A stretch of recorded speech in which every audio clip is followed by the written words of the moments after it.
What is happening, people? It's transfer deadline day, and here is the transfer deadline day podcast. It's a big one, obviously, the same time that we do the weekly podcast, but this one's a little bit different because the show will be running from 7:45 p.m. live on YouTube to 11 p.m., taking us through right till the end of the window. But to start with, we'll be reviewing that Brentford win, be previewing Liverpool in the Carabao Cup, that second leg of that semi-final game, and we'll be talking transfers to wrap it up and see out the rest of the transfer window. Wasn't planned to do this, but Spurs have been active today in the last part of the window, which is what we want. I'm totally not going to complain, even if it may take, a lot more effort and take our voices away. It's absolutely worth it. It's what we all want to see. But let's introduce the panel for now. It's going to be hit coming and everywhere, here coming and going, if you like. It's going to be chopping and changing. But the panel we've got for now, let's introduce them. Kallum, how you doing, my friend? Yeah, no, I'm good, mate. I know we've been texting all day with different bits coming in and that, and I know we spoke earlier about making this an extra long show and all that. So, yeah, you got me for the long haul, I'm afraid, tonight. Damn it. No, thank you very much for coming on. That's what I meant to say. No, thank you very much for joining us. Obviously, last minute as well. So, no, I do really appreciate it. It helped me to get through till 11 p.m. Lee, thank you for coming on your debut on the podcast in dramatic circumstances as well, as it always is by Spurs. How you doing, my friend? As I always say, mate, doing it the hard way since 1882. That's Spurs, mate. But yeah, I'm doing good, thank you. Thanks for inviting me on. It's a pleasure to be here. It's a pleasure to have you. Thank you very much for coming on. Obviously, you do content of your own, which is fantastic.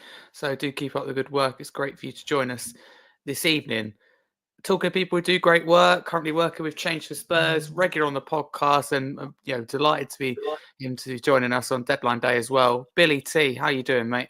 Yeah, very good, man. What a day. It's been absolute chaos, hasn't it? But yeah, enjoyed it. It has. I was a bit low at some points when I didn't look like we were getting anyone then. A couple of bits of news out of nowhere. So yeah, buzzing. Looking forward to seeing how it all unfolds. Yeah, 100%. I mean, we're a crazy club, aren't we? Even just when you think deals are, collapsing and all of a sudden there's this U-turn. But, certainly, as I said earlier, won't be complaining. Johnny, welcome back onto the podcast. You've been on a couple of times recently, which is great. Joining us once again from Ireland, representing Ireland. So how you doing, mate? Oh, very good. Just feeling so much better today after. I mean, it's an actual bank holiday Monday today in Ireland, so we all have the day off, no work. It's just a day off, and it's been great winning yesterday. I really enjoyed it today, and hopefully there's more days like that to come. But we can discuss the Brentford game shortly anyway. But all good. Absolutely all good. Thank you again for coming on. If you are new to the channel, please do smash the subscribe button. Certainly need your support to get us through tonight, especially when it comes to Spurs. But if you're listening on a podcast platform, don't forget to drop us a follow and a 5-star review. I'm aware that when it gets to you, it'll be after the window, but you can see our reaction as the window unfolds. And of course, we're talking Brentford and Liverpool as well. So I hope you do enjoy the episode. If you do, as I said, do drop us a follow, 5-star review, and check out our sponsors in Secure VPN and the Kitman. If you are listening live on YouTube, get involved in the comments throughout tonight. Very interested to get your thoughts. Let's crack straight into it, though. As I said, we will start with Brentford. Our lineup, for people who didn't see it, was Kinski, Porro, Gray, Davis, Spence. That's the back line. A midfielder, Basuma, Benson, Koron, Kulusevski, and a front three, which I think we all wanted to see, Mikey Moore, Richarlison, and Shun Min Son. Kallum, I'll kick it off with you. What were your thoughts on the team? Any surprises in there? I think the only surprise that I saw was probably Van der Ven not being in there. I know there was a lot of chat about it, saying that there was no injury. It was just purely managing minutes. And I think they did what they had to do with that one. But other than that, it was the only lineup that we could actually do, to be honest. I'm not going to lie to you. I think when you look at the options to come off the bench, they were very limited, apart from having the under-21s being part of it. So, no, I thought it was as best a lineup as we probably could have done, especially with the other players that were on the bench. They were only just coming back from injuries like Sarr, like Reguilon and people like that. So, yeah, we did what we could. I thought Van der Ven may have made the bench, but I think Hardy and Casanova got there instead, which was another, at least Ange trusts them, unless he's just using them as cones to fill in the subs bench. Let's put it that way. You never know, but no, it was promising to see. I mean, that bench did look weak, but it's good to give those youngsters a chance, as you said. Lee, do you feel the same way as Kallum? As the main surprise really only in here was Van de Ven. I mean, I think it comes as a real surprise to all of us, didn't it? Yeah, absolutely. I was a bit disappointed, but also a bit worried about it as well, because I thought to myself, why is Van de Ven not even on the bench? What's going on? Has he been injured again? Did he get injured after that one game where he looked pretty comfortable? So that was like, being a Spurs fan, that's kind of what goes through your head straight away, right? You start to worry about them sort of things. But it's good to hear that it's nothing. It's just sort of managing his minutes. But again, I would have liked to have seen him have a little bit, have a bit of a run around and stuff like, get a bit of sharpness back coming up with this big game against Liverpool on Thursday. So. A bit disappointed as well as a bit sort of worried about it at the time. But listen, the medical staff have got to do their thing, and we are being super, super careful now. Maybe Ange has learned a bit of a lesson there that he needs to be managing these players a little bit more carefully. Yeah, absolutely. Thank you very much, Lee. Billy, I come to you. I think Lee makes a good point there about how we are being careful with Van de Ven. Would you rather us do that? I certainly would, than rushing back like before and he gets injured again. Yeah, I think so, mate. And I think everything at the moment is geared towards Thursday, isn't it?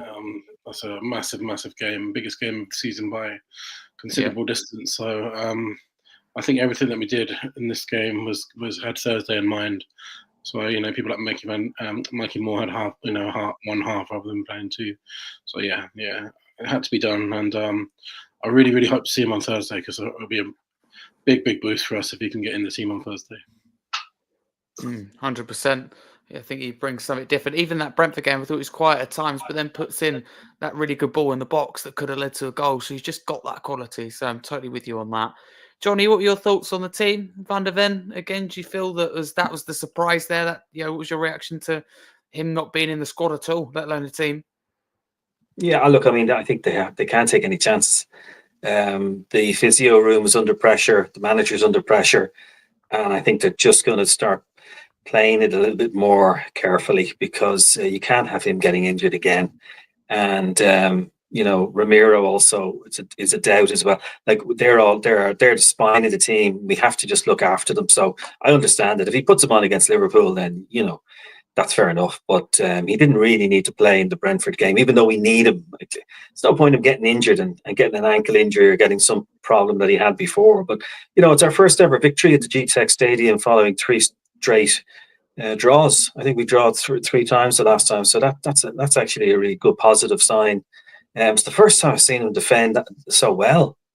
I mean, they really were great. They were brilliant. The whole lot of them, like Ben Davies, Archie Gray, and Jed Spence. Like they put in a fantastic defensive performance. That's the best I've seen them since Ange has taken over. I thought defensively they were amazing. If they could keep that up and keep the attack going, geez, we could really fly up the table between now and May. So I thought it was a very. I was surprised actually, because to be honest, I do a thing called Super Brew. I don't know if any of you know Super Brew, the app, and you can guess the Premier League scores. You just guess the scores. It's not like fantasy football. And I actually put Brentford down to win. And the reason I did that is because we were just losing. And I thought, I have to pick up points somewhere. And I went against my team. And I don't like doing that, but I just felt the way it was going. Brentford are favourites. They're at home. They have an attacking style. Well, we played. I was really surprised, and it just gives me a bit of hope now going into the Liverpool game. If they can defend like that, and then Jed Spence, what a great game he had. But look, I thought the lineup was great. I mean, he introduced a few youngsters as well as some of the older guys. So that's a good thing. Yeah, it absolutely was. Well, take that. That's what you get for betting against your own team. But having said that, I don't blame you for doing that. I've done it. Lee will tell you we do a score predictions thing for the Irish Hotspur. I'm forever, predicting as others do as well, Spurs to lose it. To make you totally get where you're coming from. But no, you make some really good points in there. Lee, come back to you. First goal of the game was a Spurs goal, thank goodness. It was a Janelt own goal though in the 29th minute. I mean, it was a lovely corner from Son, I thought. Yeah, I mean, and he can do that, can't he? He can put it in there. We've seen it with the they call it Olympico or whatever he scored the other week. So I mean, he can put a good one in there. I did think something might come of a corner, because there was a lot of pushing and shoving and dragging and that kind of thing going around. it looked a complete mess in there. So, you only need that bit of luck. And Spurs have been having such poor luck this season, not just with the injuries, but, every time you pass a ball, it always drops the wrong way or whatever. And we've been having some really poor luck. So to get a bit of luck like that, I was buzzing for it. And I thought to myself, maybe this is on the change. And then we had a couple of penalty opportunities which weren't given, and I thought, well, maybe not. But listen, however you get it, if it went off his backside, I'd have been happy with that. Just to get ahead. And like Johnny said, the defending was resolute. It was difficult for us because we were obviously not used to that. And like I've said a couple of times already, being a Spurs fan, you're always thinking the worst is going to happen. Can we sustain that pressure? But I say fair play to them that they did. And so getting that lucky goal like that was a real bonus, and and obviously give us that confidence to be able to get through in the end. Yeah, 100%. Yeah, I'm with you on that. Thank you, Lee.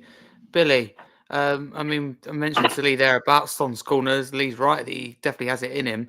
They're consistently good, aren't they? Son's corners. Is that becoming a bit of a weapon for us to unlock the opposition? Yeah, definitely. And obviously he's had a Olympico this season, and yeah, they look threatening every single time. And I think obviously the sun played its part as well. But when you're putting that kind of ball into the keeper like that, Lord knows we've faced enough of this season ourselves. They're really difficult to defend, and you just have to get a tiny little flick on, and it usually ends up in the back of the net. So yeah, it's good. And Son's had a lot of detractors this season, but that just shows the quality that he can put in with that, with the dead ball delivery. So yeah, it's a real huge asset for us. 100%.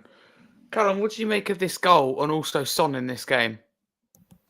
Yeah, I think obviously coming off of how Son was against Elfsborg in the week, he definitely looked up for this one, and he seemed to be a little bit more free with the play that he had, to be honest. He was definitely pushing forward more. He was doing what we all expect and love from Son and what we want. So, yeah, no, that was good. And this was another direct free corner that he's taken, which has resulted in a goal.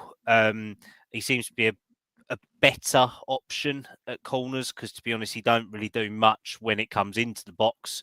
To be honest, he doesn't really get a headed goal or a final touch into there. So no, it was good, and it forced. I think was it Janelt or someone like that who scored the own goal. Yeah, so it forced the error, and I kind of felt sorry for the Brentford goalkeeper, to be honest, because he got swarmed out by his own players. It was like a carry-on film, seeing them all go up in the air and end up on their backside. So yeah, it's them corners where if you do whip them in, that you can force the error at the near post, and that can be flicked on into the middle to create something. So no, I thought it was a well-worked routine, and by all accounts, what people are saying is that we are working on set pieces in terms of trying to score more goals from them, but we don't have that designated set piece coach because, well, it's just not the way that Ange works. But being able to score against a team like Brentford, who are like set piece specialists, and like Arsenal are, is a great feat. And to be honest, it was completely against the run of play. We were poor up until that point. I thought we had hardly any control in that game, and to get that, it kind of leveled us out a little bit within reason. Yeah, cheers, Kallum. I agree with you on that. And not only is it impressive that we scored against, as you said, a top set piece side in Brentford. I agree with you, probably the best. I put excluding Arsenal, but we didn't concede from one. And not being funny for us, that's a massive achievement. Not being funny here that we do concede a lot from set pieces. Brentford score a lot from them. They cause problems. They've got a lot of height in that box, and we just dealt with it really well. Johnny, from a Brentford point of view, though, they'd be disappointed to concede that way. Obviously, guys have mentioned it. Son's probably a big factor there, but I think between them collectively, they'd be frustrated to concede in that, the way they did. I don't think Brentford played one of their best games. I think we got away with one, to be fair. I thought they were pretty good. And Bueno's their, one of their top scorers there. He was getting a few chances, but he just wasn't putting them away. Normally he does. Even though we did put in a good defensive performance, I still think they got a lot of chances. Now, if they're able to, they crossed in. I think their manager said, Frank, he said they got it 30 crosses or something. They did everything they needed to do to try and beat us because, we aren't normally good defensively against the crosses. and the set plays and the corners. But actually, we did, because we did quite well in that. I think we surprised Brentford a little bit, and we didn't let them play their normal style. But they wear off. They didn't play as well as I've seen them play before. So I think that was in our favour as well. But yeah, it was Janelt who was actually sent off. But they're not going to get relegated. I mean, they're a side that'll finish mid-table. They are good, and they all work together as a team. But Son again, Son, is he 32 now, Harry? Is he? Yes, yeah. So in terms of a Premier League elite, for a Premier League elite player, that's getting on a bit. And the goal he scored against Burnley years ago, and Mourinho was the manager, and we won 5-1 or 5-0. Like, I think those days he might produce that maybe once in a blue moon, but I don't think he's going to be able to make those runs like he once did. Even though he's a professional, he looks after himself very well. I think he's lost a lot of confidence lately. He's not the player. I think since Harry Kane left, I don't think, because he would have benefited from having Harry there. Harry made everybody look good. It's almost like having Maradona there. Everybody looks good when a star player is playing like that. And I think Son benefit from that, look better maybe than he was. And I think he's feeling it now. You really have to work, because he doesn't have the guys there like the Kane. He doesn't have those guys. Kane isn't there now. He has to hope that he's getting better service, and he hasn't been. And I think he just lost confidence. And you see him crying sometimes at some of the games afterwards. And it wasn't, I don't think, because people were abusing him or even though that's not nice to do, and shout and stuff. I think he's lost his mojo a little bit. So hopefully he can get the confidence back, because he still has it. He has another year or two. I think he can give 100%. It's going to get harder then, obviously, to produce those performances. But this is it now. I think for him, if we can beat Liverpool and get into that final, and it's Newcastle or whatever, I mean, you never know. This could be it. And what a high to leave for him if he was to leave at the end of the season. He might stay another year or whatever. I think it might be the deal they've done. But what a great achievement it would be to win the cup, and he deserves it, because he's nearly 10 years here. So, but look, we'll see what happens. Brentford, I don't think, played very well, but I think it's going to be a different story against Liverpool, and we'll talk about that later. Yeah, 100% no, thank you. Really do appreciate it. To quickly divert away from Brentford with our first real bit of breaking transfer news of the evening, and that is that Aston Villa have an agreement in place to sign Axel Disasi on loan for the rest of the season from Chelsea. He's heading to Aston Villa. Reporting this is Matt Law, so we know it's reliable, who's a Daily Telegraph football news correspondent. I'm just glad it's the end of that. Simon, welcome on to the podcast. Thank you very much. Hey. How you doing? I'm good. How are you guys? Very good, thank you. Thanks for joining us. It's been a bit of a roller coaster of a day, isn't it, for Spurs? Yeah, it's been good so far. It's been good. Before we get back to Brentford, has anyone got anything to say on Axel Disasi? Any burning opinions? Well, that's one disaster averted. Thank God, man. He was not up for that one at all. If he can't even get on the Chelsea bench, and he's cup-tied for pretty much all of their games in the Europa League, the Conference League, the Carabao Cup and the FA Cup, what use is he going to be? He can't even make their squad half the time. Why should we take him? Yeah, absolutely. I'm fully with you. It doesn't make any sense to me, apart from it being a desperate signing, but there we go. He's heading to Aston Villa after all that drama. Villa Spurs. And it's Aston Villa that he's going to go to in the end. But moving back to Brentford, at half-time, it was 1-0 to Spurs. Johnny, I'll come back to you. What were your thoughts thinking back on that first half? Because a lot of people, were happy with that first half based on how we played. So what were your thoughts on it? Obviously, we know second half Brentford started a bit stronger. We had control, didn't we, in that first half? Yeah, I think we controlled the game more than we've controlled other games. I think we let other opponents control us, and that's why teams like Everton and all that give us trouble, because they're going to tactically change their style in order to try and defeat us. And sometimes it works, and we just keep doing the same pattern. It's kind of predictable. but we can get better at it, and it doesn't matter what bloody style they use. We'll be able to beat them, but we're just not good at it yet. I think we're in the sort of embryonic stage, the early stages of it. I think Ange is trying to get the players on board to really buy into Ange ball. And it's just been tough, I suppose, to implement it on the pitch, but they're getting better at it. Now, the first half, I thought they definitely controlled it. But again, when you're 1-0 up, I think we're on the table of teams in the Premier League, second to lead and then to throw away the lead. I think we're second on the table of teams to do that. So I didn't feel comfortable at 1-0. 2-0 probably would have felt better. But 1-0, I mean, they did play well. Defensively, they were amazing. I think the best all season. But I just felt, oh God, Brentford are not going to come back and win 2-1, are they? You have that sort of feeling. But no, they did. I thought Richarlison, I don't know if it was the first half. It was the first half when that ball was passed in by Kulusevski. He just missed it. He dived in. If the ball was just hit a little bit slower, he probably would have reached it and scored at that stage. So he's looking okay. I think Richarlison looks like he's given a lot of effort. And they're still playing for the manager. They're still giving a lot, so it's hopeful. But any player that doesn't want, by the way, just in relation to him signing for Aston Villa, if he doesn't want to play for Spurs, I don't care. Good luck to him. But look, we only want people who want to play for Spurs and who want to give it their all. And the fan base will get behind them, whoever they are. So anyone that comes is very welcome. Anyone who wants to move on, best of luck. But not interested. Yeah, 100%. We just want people that want to play for Spurs. It's the same with managers, and I think we have that with Postecoglou, a guy that wants to be here. I find that really refreshing. Simon, come to you. We made a half-time substitution, bringing Lucas Bergevall on for Mikey Moore. What do you make of Moore in that first half? And did that first half substitution surprise you? What do you reckon, Simon? You're on mute. Sorry about that.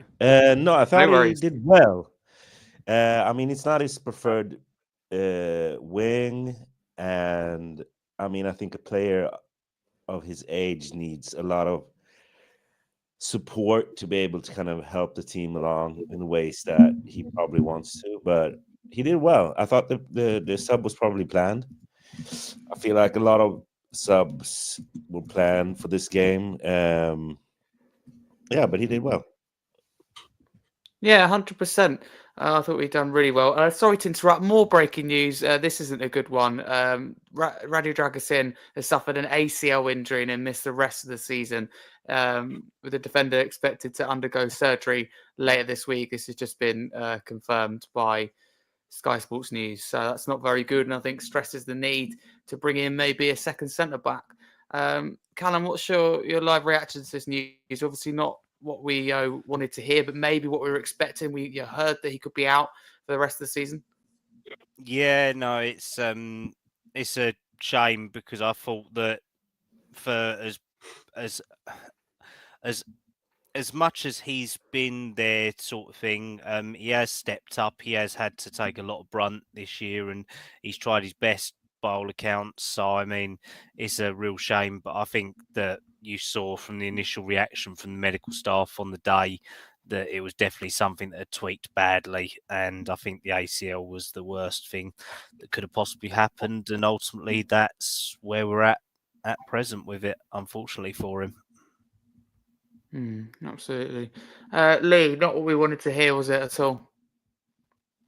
No, because obviously it's about numbers, right? You've then got a different, you've then got an option to play Radu, whereas now you don't. He's out for the season, so it just shows how desperate things can get. You only have to lose one player here and one player there, and before you know it, you're on the back to the sort of bare bones again. So yeah, it's a big shame for him as well because it was pretty innocuous as well. Looked like he overstretched and just landed awkward. So disappointing, but hopefully, it's one of those that he can come back from and come back from stronger and see where it takes us from there. But hopefully, it makes Daniel Levy dig into his pockets and do a bit more business. Fingers crossed. Let's hope so. You never know. Billy, do you think we now need a second centre back? Yeah, I think so, mate. I'm kind of getting the vibe that Romero is quite a long way from being ready, and possibly might even need surgery because, like, I don't think we'd have put in that Gahey bid, which was announced today, and that was apparently along the same time as Danso. And we won't be scrambling around for another centre back tonight if Romero is imminent, I don't think. And obviously Van der Ven looks to be fit, and then he had to, have a game off this weekend, so I don't think it's something you can rely on. So yeah, I definitely would like to see another centre back come in for sure. So not too reliable on the fitness of our two best centre backs. 100% not good. Simon, what are your thoughts on this? Second centre back now for you, must? I mean, it's a tough one. I think there's something definitely up with Romero. I hadn't thought about the surgery option. I think Billie could be right on that. The hard thing is that you don't want to make foolish, rash decisions that end up being and end up with players that you can't use long term, or players that don't fit what you want to do. We have Danso. What you don't want is,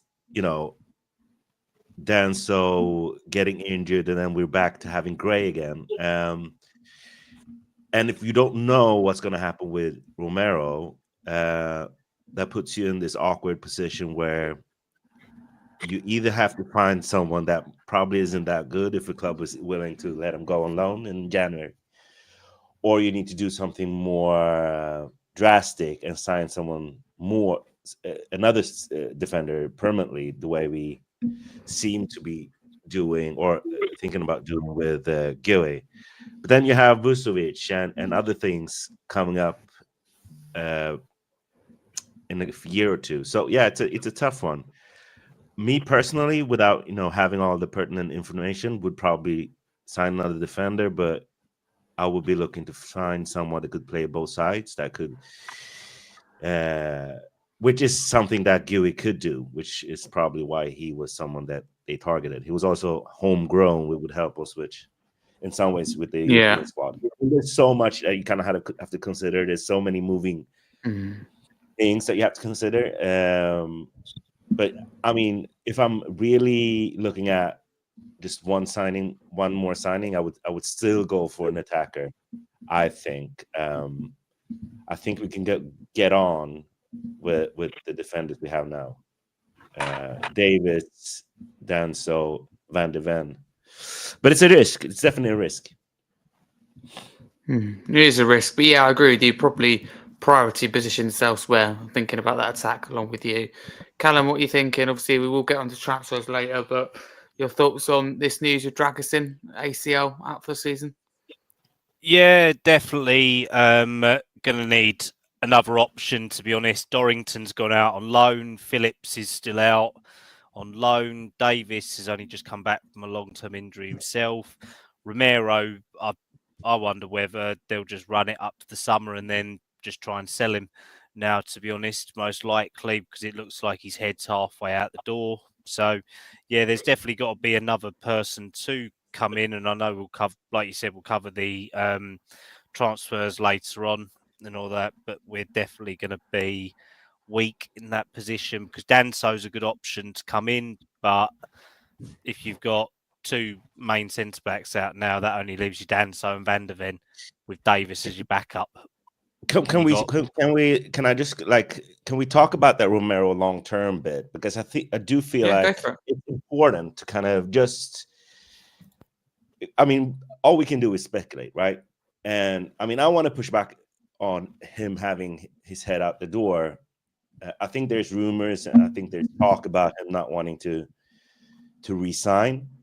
But I don't think anything in his behavior has shown us that he's not committed to the club. Clearly, Ange loves him. He's still on a 2-year contract. Even if he didn't want to extend this summer, he's 26. He's going to be 27 in April. At the end of his contract, he's 29. It's perfectly normal, I feel, for him to gauge the ambitiousness of this club, because we question it at times, right? So if he's smart, he doesn't extend and he asks questions. That's probably what we would want. But I wouldn't presume that it's as easy as him just saying, I want to leave, and him leaving. We have to remember, Levy is still our chairman, who will want a lot of money for a 27 going up to 29-year-old. I don't know how many clubs out there that could pay for his wages and whatever fee Levy would want to extract. And looking at him just from an age and profile sense, he would then be a defender nearing 30 who would be expensive, and a big club probably has other options that they could go for that are younger with higher upside, etc., etc. Clubs like Madrid, Bayern, clubs that could pay for him. So even if he has doubts or questions, I wouldn't assume that he's halfway out the door. I think it's much more complicated than that. But I do think it's an important part of this equation about what should we do now, because if that's the case, and if there's an obvious buyer, that would change how we could or should move in this window. But I'm not willing yet to be as certain as Kallum is right now. And I just want to put that out because I've heard that opinion so much, and I kind of, I kind of have a hard time just letting it go. No, that's fair, Simone. I mean, I wouldn't say that I'm definitely saying that Romero would want to go out. I think it's got an aspect of Levy in it as well, because obviously with this new wage capping that he's going for, this 42% of revenue, where everyone else is like between 50 and 70%, Romero's obviously one of the top earners at the club. And I reckon Levy, in the past, we've tried to sign our players up when they've got 2 years left even to retain residual value. Well, there's been no talks, even when he's been out injured for the last 6 months, anything like that to indicate. And I think I think just to back you up, I think it's a valid question, and maybe even we should want to sell him when his value is high, when he's aging, maybe he doesn't suit there's certainly fair questions to be asked. So I'm with you. But I'm with you in that sense. I just have questions, probably, is what I'm saying. And even if you look at, because now every time we are linked to a player like Danso comes in and everyone goes, oh, he's the replacement for Romero. And I think we have to look closer, because I don't think he's particularly a good match, even in profile, to Romero. He's a totally different type of defender. He's not as good. He's not as good on the ball. He doesn't provide the same kind of playmaking. So even when we replace Romero, we would probably either need to have Vucevic ready to go or someone closer to Romero in stature and in quality. It comes back to that question, doesn't it, about being a top club, though? Because obviously you want Romero, you then want Danso as well, you want Van der Ven, you want someone else to replace him. You don't want to be, oh, this player's coming in to replace him. If we want to be a top club, we want to have all of these people to be able to come in there. And why is it that Chelsea, Arsenal, City, United, all of them can do it? Why can't Spurs do it? We had 4 strikers at one point, didn't we, under Harry Redknapp? We can't even get one. Yeah, we want to believe that we can build depth, but every time we do, we have to be skeptical, because we know our own club. So we don't know, and this is a failure from the club in not communicating. Not only acting in a way that makes us believe that they're serious. Like, I think there's a quality argument to be made that it's reasonable to lower the wage bill if you want to rebuild and then build it up again. Like, you have younger players, and then when you extend them, the wage bill goes up. So if we trusted the club, we would believe that was the process now. But because we don't trust the club, we have to question: is this just a club saving money for all these cynical reasons, because that's what we've seen before, and we don't know. So we have to be, in the back of our heads, have to have this catastrophic thinking type of way of looking at it, where we go, oh, we're probably selling Romero because this club can't have 2 quality center backs. So I'm totally with you. Can we sell Romero and put the money towards the hotel, because that's what Levy's going to want?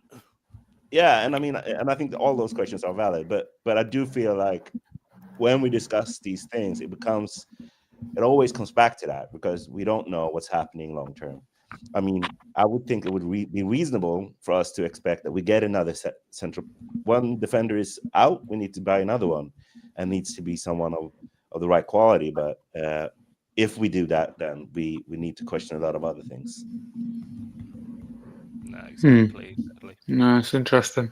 Thank you very much. We'll come back to all transfers later. Don't worry about that, people listening as well. Moving back onto the game and onto our second goal, scored by Papamatis, our substitute in the 86th minute. Johnny, I mean, we really needed that second goal, didn't we? We didn't want to be going into stoppage time, winning by one, holding on, but we got the job done in the end as well. Absolutely. And it's great to see Papamatis scored a goal as well. And it was great build-up play too. And, I think one of the things about the Spurs players is, they're not afraid to shoot from distance or take a few shots. And it's a team effort. So not we're always just relying on the strikers to put it in like we did with Harry. I think a lot of them are just taking it. It doesn't matter if you're a defender or a midfield player or a striker. The goals are coming from everywhere. And I think with Solanke out at the moment, I think the players have to kind of step up and do a little bit more work. But no, the first half, I thought they controlled the game very well, and then they knew in the second half, Harry, that they were going to get, there were going to be crosses coming in. I mean, Brentford were getting a lot of corners. There were corner after corner, and there were 30 shots altogether that came into that goal, and they didn't let one of them in. That has to be. I mean, they should record. I hope they recorded it and watched it back in the dressing room today. Just to watch, because how good it was, and then also to hear Ben Davies talking. What's this? He was talking Archie Gray, isn't it? He talked to Archie Gray through the whole game. That's what apparently the rumor was after the match. So it's great to see a senior player coach one of the younger players through the game. Just shows you what it means to Ben Davies, and also I think it's great for the younger guys. When I was in Japan recently, I went to see sumo wrestling, and I went to see a training session. And one of the things that the coaches in sumo wrestling do is, if you're a senior wrestler, you wear the white little nappy thing, the white one.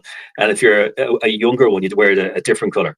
But you have to, as a senior player, a senior sumo wrestler, you have to give advice to the younger ones. And the younger ones always go, hi, hi, hi, hi, in saying thank you back. That's what they always do. I was there witnessing it. And I was saying, what's happening there? The senior one's giving advice, and the younger one has to take it and has to implement what they're being told. Otherwise, they'll fall down. The coach won't want to coach them. And it was like watching it yesterday. There was a little bit of that with Ben Davies, coaching Archie Gray through it. And I think that's a great thing to see at the club, that's happening. But getting back to the goal was great. And I think it's going to give Papamatis a lot of confidence too. So I'm kind of excited. I'm a little apprehensive going into the game against Liverpool, but I'm a little bit excited too after seeing what I saw.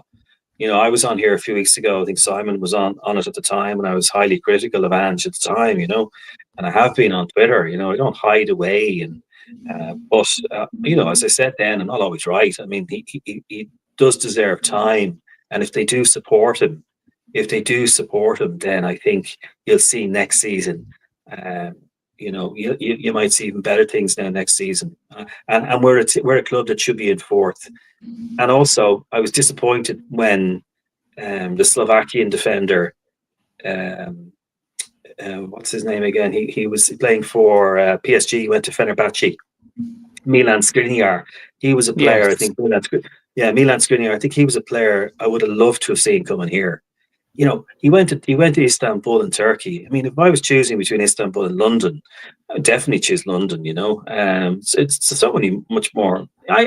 I don't know how these guys think. It must be the money or whatever. But I would have come Spurs. I mean, what he would have done really well here at this club. But I was disappointed he didn't do it. He went to Fenerbahce, and we'll see what happens there. No, look, there were lots of positives yesterday. I didn't see any negatives in the game. And looking forward to Thursday and see what happens there. 100%. Yeah, nicely summarised. Thank you very much, Simon. I'll come back to you. Sticking with that second, goal, Saul made a difference, I thought, as well. When come on with his energy, and I think that proved that in the goal, didn't it? I mean, his burst of pace. I mean, the keeper shouldn't be coming for it, but Saul just provides that option. I don't know. We just don't seem to have anyone like him. What he provides, I think, it's quite special. Who are we talking about? Pablo Matar Sarr. Pablo Matar, yeah. I mean, he's had kind of an up and down season. I do feel like what you want with him is his energy. And so when he's played a lot, I kind of feel like his energy drops, and then the quality he has on the ball and that he shows at times can kind of go amiss. But yesterday, him coming on kind of changed the game in the sense that suddenly we had a lot more control of the ball. And I also feel like Bissouma and Bentancur sometimes, I mean, especially Bissouma can be so up and down. And I kind of feel like his energy wasn't really there in that game. So when because Sarr came on for Bissouma, right? I'm not misspeaking there. Yeah. Yeah, that's right. Yeah. Yeah, and Brentford dominated the ball in that second half. I think they had 60% of the ball. But suddenly when Sarr came on, we started to have some possession and control the game a lot more. I think Brentford got a little bit tired, and you kind of saw our fitness levels kind of come in there and help us grab hold of the game a little bit more. And that's how we kind of got that passage of play where we finally saw some Ange ball again. And I was so annoyed after the game when that journalist kind of tried to make a point about, just because we defended deep, that means Ange ball has disappeared in some ways. But I thought that passage of play really showed what Ange ball is all about, because, in possession, it's all about, holding the ball, inviting pressure, trying to get them to stretch out and then play through the thirds. So the goal was a perfect Ange ball goal, and Sarr was in there from start to finish. I thought he had a touch on the ball when we build up, and then he was at the end for that Son pass. So he was brilliant. 100%. Yeah, I'm totally with you on that. Nicely put. Lee, I'll come to you before we move on from that second goal. It felt like a cherry on top, a hard-fought, resilient defensive performance, and we get that second goal on the counter. It felt good, didn't it, when the ball hit the back of the net? Mate, it was unbelievable. When I was watching in the club with my son and a few friends from South Dorset Spurs, and we can't believe it. When it went in, it was like a dream come true. The place erupted. And I'd have to say, I mean, it was a brilliantly worked goal. Some great playing in there. When I was watching it live, I'm thinking, oh, come on, just do something. It's like I felt like we were overplaying it. But actually, when you watch it back after, once you've calmed down and your blood pressure's kind of got right to the right level, you take it all in and see what a really good goal that was. It was well played, passed around, inviting the pressure, as you say, made the space, and the ball came through to Sutton. I was expecting him to go for the overlap because Spence made a brilliant run on the outside, and I thought it's going on the outside and he's going to whip it in. But he spotted that run by Sarr, who kind of just drifted through them all, and to take it so calmly with a keeper rushing on, putting it through his legs, I thought was phenomenal. But that's the thing with Sarr. I just want to say both Spence and Porro made really good runs to kind of attract players and open up that space. I just wanted to say. I'd say we could talk about. To be fair, we could probably talk about Spence for a whole podcast because I thought he was brilliant on the day, and he's been brilliant since he's broken into the team, both sides of the pitch. But as I say, with that run, it kind of just attracted it. And the thing with Sarr, I find, is that sometimes he can come on. I think against Leicester, I thought he was really, really poor, and it turned out afterwards he's still carrying an injury. But yesterday. It was yesterday, right? Sunday, yeah. Yesterday, I thought he was absolutely brilliant. And when he is on form, I think he's brilliant. It's just keeping that consistency. And I find that a little bit as well with Bissouma. Bissouma is on his day, is excellent. But he doesn't maintain that level all the time. And that's my only worry with him. So I think, switching them out, swapping them, I think it was a good option yesterday. And I know, like I said at the beginning, trying to manage people's minutes, right? Because the squad is under pressure, and you want to make sure you're giving players the right amount of minutes to keep their fitness up, but at the same time not overworking them. And I guess, just sorry to come back and take over a little bit, but I just wanted to make the point about the signing of another centre back. I think the other thing we kind of forgetting is that Archie Gray has been playing there he's been playing, left back, left centre back, right centre back, and so on and so forth. That kid's 18 years of age. He can't keep playing all those minutes without any kind of effect on him. What I wouldn't want to see is him getting overused. So I think, another decent centre back makes a lot of sense to give him the opportunity to maybe substitute for Porro, who's played pretty much every minute and needs some support in there. So that gives him the option of going there, plus then getting a break for himself. So I think there's still a lot of work to do in this transfer market today. And I know you're going to talk about that at the end, but I just wanted to kind of pick back up on that. No, it's fine. So.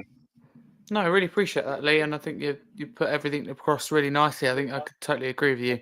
And like you said, ultimately to start with, that second goal, the ball hit the back of it. It did hit different. It felt big. I mean, don't get me wrong, that Elfsborg win felt really important, and it felt really nice, happy to see the youngsters do well. But when that ball hit the second net, for me, just a massive relief. The word hasn't been used a lot, but it did feel like that relief, and to get that victory. Simon, I'll come back to you because obviously it did end Brentford 0, Spurs 2. That's a massive result, isn't it? And, in terms of the defensive performance we saw, it's one to be proud of, isn't it? And also a confidence booster going into Liverpool, which is a massive game on Thursday. I mean, I think it's that, absolutely. But I also think that, that talk that's been going around about us getting relegated. I posted something in the week when I said, I think all the criticism we've heard is reasonable. Not all, but most of it is reasonable around our league form. I think the worry and fear is understandable, but I don't think that we're going to be relegated. And I got a lot of pushback around that. And I think without, focusing on if the pushback was correct or not, but, that feeling fans have where they're anxious about something like that. It's just nice to kind of put that to bed, and every game matters in that sense, because I think having 35 points plus is what kind of puts you into safety. Looking at the 5 years previously, having somewhere between 26 points and over 35 points is what puts you into safety. We had 42 points to play for before that game. We had 24 points, which meant we needed at least 10 or 15 points to kind of leave that discussion behind us. And so us winning that game and getting closer to that mark, just so we can put that to bed, because I think most of us know that we're not really going to play for something in the league this season. And I think, we could be disappointed about that. But considering all our injuries, I think most Spurs fans will be understanding if we actually make a run in the cups, like if we actually put together a good run in Europe, if we challenge for these trophies that are out there for us. But we can't do that and also be in some kind of relegation fight. So just for the narratives and just for, creating some calmness around this squad and around the coach not fearing for his job while, competing in these competitions, I think it was really important. I think every point we can take out of those 42 points now for 39 points is really important. So yeah, I thought it was an important win, but also, as you say, just confidence, just lifting the spirits in the team in the week that you go into such an important win. And I also think the matter of how we won that game, being able to defend deep, playing a little bit different way, scrappy, and being able to have 2 clean sheets going into that Liverpool game, where we're probably not going to have a lot of the ball, where we're probably going to have to scrap, where players probably will be tired and have to just go by, by confidence and motivation and some kind of spirit and togetherness. It's nice that we were able to kind of build some of that togetherness and confidence up before that big game. Yeah, it absolutely was. Thank you, Simon. My bad, I was meant to say earlier, so apologies. Billie T has left us, but we'll be back a little bit later for the transfer discussion. So he'll be coming back. Don't worry about that. But, the rest of us are still here for now with more to join a little bit later. Kallum, I'll come to you. I just was really impressed how we coped with Brentford pressure. I don't think that's a case of Brentford, they weren't clinical, because there have been so many times this year, or that maybe they were blunt on this day. I just thought we defended really well. And it sounds strange, really, but despite all that Brentford pressure, and we know what we're like usually defensively. We know what Brentford are usually like going forward. It's polar opposites. But I felt like we had control of that defense. I never thought, oh my goodness, that's a lot of space. Do you feel that way as well? Yeah, no, we was really tight. I mean, the only weakness once again I can see in that back line is Porro. He was caught sometimes a little bit further up the pitch, but I'm guessing that's probably what Ange is asking him to do, keep pushing forward. So I mean, do you not think he's getting better defensively? Because I thought he was better in this game for me personally, but I could be wrong. no, this game he was definitely a lot better compared to how he was 7 days ago against Leicester, and I know we've all talked about that constantly. So I mean, yeah, he's getting better. I thought Spence really marshalled his side really well. He kept Mbeumo and Wissa very quiet, to say the least. And it was good to see that the space wasn't there for Brentford, because they do have a lot of players who can punish that, and to actually shut down one of the best. Well, I think, what is it? There's about 20 or 22 goal involvements between Mbeumo and Wissa this year. So, I mean, what does that say? That we've actually nullified them away from home, which is a great feat. And yeah, there was obviously some times where Brentford got through, but the fact was that I think it was about 36 crosses they had into the box. We made the most headed clearances since like 2014 or 2015 in one of our games, which was unbelievable. So when you do get that aspect and being solid at the back, it just inspires confidence, especially with a makeshift back line of 3 people who can play right back and a left back. So, I mean, no, it was a really good performance. And I thought Kinski had a good game as well. I thought he was very alert when he was called into action. So we actually learned how to manage the game here. We did some of that dark arts. We was making sure that whatever we did, we wouldn't give away the ball silly and just control it, because we had to in that last 15 minutes, because Brentford were definitely going for it. Let's put it that way. They certainly were. You mentioned Kinski there. I agree with you, but it's his first Premier League clean sheet. There's one moment we gave the ball, didn't he, to Kevin Schalder, that could have led to something, but didn't. We got away with it. But apart from that, really good shot stopping and deserved along with that back line, that first clean sheet. So that was nice. I've heard Spencer's name mentioned a couple of times already. It's only fair we talk about his performance, because I mean, man, the match performance, wasn't it, Jed Spence, once again? Yeah, no, definitely. He's come into his own the last couple of weeks, hasn't he? And I thought Andrew's very full of praise, and we're actually seeing what everyone expected everyone wanted to see. I wouldn't say people expected it, because everyone thought he was a little jumped up so-and-so, as Conte put it, and saying that he was disruptive.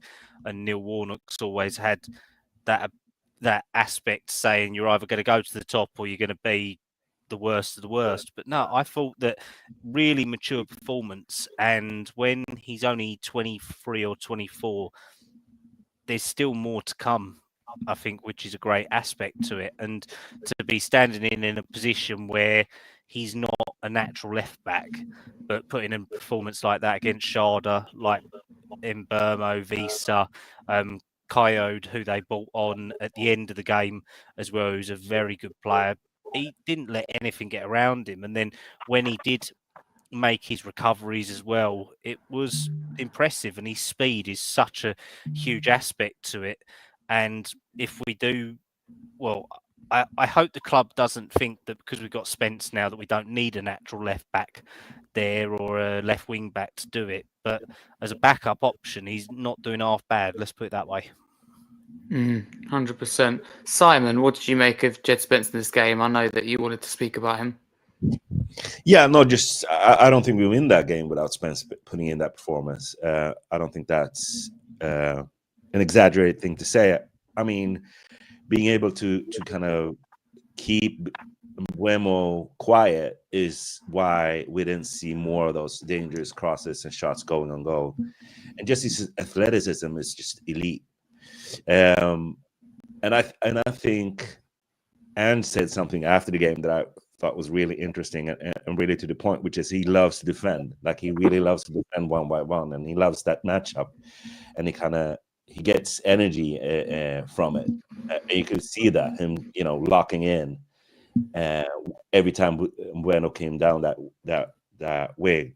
Not to mention, his ability to basically be a winger, with us playing a little bit more traditionally, with having our fullbacks being more settled, going more on the outside with the overlap. Just an immense performance, and it's easily been one of our best players these last couple of months. And I would even say he's been the bright spot. Like Gray, Berryval, Spence, the way they've been featured and stepped up. I mean, it's impossible to say how much we will get from that later on when we get players back, because I don't think they'd had the playing time and built the trust that they have with the coach if they hadn't had this opportunity. Not to mention more, again, which we talked about a lot. Just an immense performance, man on the match. And we don't win that game without him. 100%. He really did impress me, and it's not the first time I want to see him start against Liverpool for me. Really impressive. So here are some stats regarding Jed Spence. Accurate passes, 32 out of 37. 2 chances created, 3 out of 3 successful dribbles, 4 passes into the final third. He won 3 out of 4 of his tackles, 5 clearances, 3 headed clearances, 7 ball recoveries. He won 7 out of 9 of ground duels. That's quite impressive. And 1 out of 1 of aerial duels. I mean, he absolutely bossed it. The next individual I want to talk about is Richarlison, again mentioned earlier. Lee, I want to kick it off. We have some transfer news. Have you seen it? Loan. Yes, there's an option for Matthias Tell, ain't there? There's an option. Yeah, there's an option to buy. There we go. That's great news. That's massive. Transfer window's just got better. Does anyone know any stats or a little bit about Tell? Anyone seen him before? Obviously, we know the name in terms of his career. I've seen him. I mean, the thing with Tell that you need to remember is that he's only 19, and so he doesn't get to start a lot for Bayern. He gets a lot of sub minutes. I think he's started maybe 5 games this season, maybe 5 last season. He's an inside forward who predominantly. I mean, the thing with Tell is that he doesn't really have a set position, but you can clearly see that he is at his best on the left wing, but more as an inside forward. He's much more like Son than he is a 1v1 specialist like Odeberg. So, but he does have this technical ability that I would say exceeds most of our players. He's better 1v1 than Johnson or Werner or even Son. But he's young and he's raw. But what he does have is this super fast. He's super fast. He's got pace. He's athletic. He can play inside forward on the left. He can play striker. He's got pretty decent hold-up play for someone so young. And when players are younger, they don't have that build, that muscle mass that older players and especially older strikers usually have. But he's good enough that he should probably be our starting right winger because he has that pace. He's more technical than Johnson. I think he suits.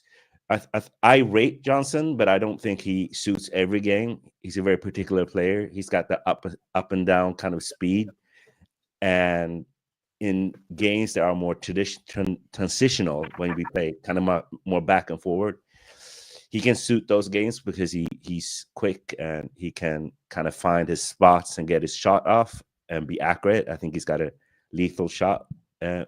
But Tell is more technical and he's really brave on the ball and he will attack space. And I would guess if Ange has been able to convince him to come, that they have a real clear plan for him and how much he will play and where he will play. And my guess would be that we will see him start most of his games on the right wing. And at the striker spot, when Richarlison doesn't play. But I do think he is our right winger in most games. I wouldn't be surprised. Let's say it like that. I don't want to declare it as something certain, but I wouldn't be surprised because he's probably our best option there, and he allows Kulusevski to come back into the midfield, and so that really helps us. But he's really brave. He's really forward thinking. He wants to go forward. He's got a pretty good left shot, like a shot with his left foot. He's right-footed, but he's not scared of using his right foot. I think Mbueno kind of reminds me of him. Like Mbueno is a right footer, but he's technical enough. He's not a 1v1 winger, but he's technical and quick enough to get space and get across. Get across. Can you say that? Get across. Mm-hmm. Simon, yeah. Do you think Harry Kane played a part in Matthias Tell choosing Spurs? My guess, I mean, I'm sure Dyer and Kane talked a lot about the club and how we value young players, and talked well about Ange and the system. But they probably did that before Ange talked to him, and he said no. So my guess is he wanted to go to United because United is a big club. United didn't want to pay his wages, which is probably a wage fee of 5-6 million. We were willing to pay for him, and I don't think Bayern. I think Bayern saw us wanting to pay 60 million for him and went, yes, please, because that's a lot of money for a 19-year-old that's basically unproven. And so they probably wanted him to come to Spurs. I think Ange talked to him and told him, you see, we're going to play in, high stakes European games. We have a cup semifinals against Liverpool, and I'm going to play you. Like, we need you. You're going to play a lot here. So worst case scenario, you go back to Bayern and having played, real games in the Premier League, gotten the experience, played with a lot of young players around your age, talented. And then I think this option probably came in as something Levy insisted on, because I don't think Levy likes having, a young player, developing that player and not having a chance to take advantage of that, just setting a price. I think he could probably argue we're just setting a price. Like, if you want to come here later, and we have an option that's reasonable for us, and this helps us. I don't think it means that he's committed. I think he probably needs this time to play with us, to be in the Premier League. But I think I think it's one of. He's probably one of, if not, we have to say one of, because there's Yamal and stuff, but one of the most talented 19-year-olds out there. So it's an incredible get. I think it's a little bit of an awkward fit because I think we have Odeberg, we have Moore, we have Son. So him playing in his preferable, place, preferable position isn't there for right now. But if you look at it further along, Richarlison might leave, Werner won't be here. Suddenly you have Moore, Odeberg, and Tell, who can also place forward, behind Solanke. So it does make sense for us if you look at it long term, if we were to take up that option. I think it's an incredible get for us. And I think you have to kind of, even if it turns out to just be a dry loan, we have stuff we can win this season, and we need help. And he's an upgrade on Werner and Johnson in many aspects. But then, he's young, so it's still a punt to some extent. I mean, there's one concern that I've got with him at the moment is that, well, not a concern with him exactly, but the way that he's been utilised by Bayern, because obviously they usually play a 4-1-4-1, don't they, with players playing behind Kane as being with Muller and people like that who can turn straight with their back to be able to feed Kane in. Tell's kind of become like a little bit like Coman, a little bit like Sane, where they was kind of limited to how they can play off the left. So, I mean, do you think Tell's going to want to have the freedom to be able to express himself up front or off the left, or do you think he can play in a restrained way to conform to Ange's style? Because he seems quite a free spirit in the way that he does go about his game, and he wants to do it with a lot of flair, a lot of pace, take his man on, and then be able to go about it. And by playing in a constrained style this year, his stats haven't been great, have they? No, and I think like there's so much context here, and we know this from seeing our own players. One thing is that Bayern has had like 3 coaches in his last 2 years, so he's constantly had to play in different systems. I think King coming in totally kind of, and we know how much King loves to play every game, so that certainly restricted his minutes. And I think like Lily White Labs said something that I think is really pertinent here, which is, a player of his player like him needs rhythm. He needs to play to kind of get his rhythm and timing up. And so I think, and also just being subbed all the time and playing, like you say, in a very restrictive system, the way Company plays has probably restricted him in some ways. I think we play much more with much more freedom. I think Ange doesn't really, like, if you look at Werner, Son, and Johnson, they don't really fit what I think a typical, what we would think wingers in Ange's system should play. They should be 1v1 specialists. But clearly, Ange also has a way of playing that's much more direct and transitional, where the attacking players have, certain spots they need to be in. They need to be wide. They need to have, allow for our fullbacks to underlap or overlap. I think he can work because he's a mix of everything, and we needed a versatile forward. He can basically play on the left, through the middle, and on the right. And then it's just about him getting reps and playing.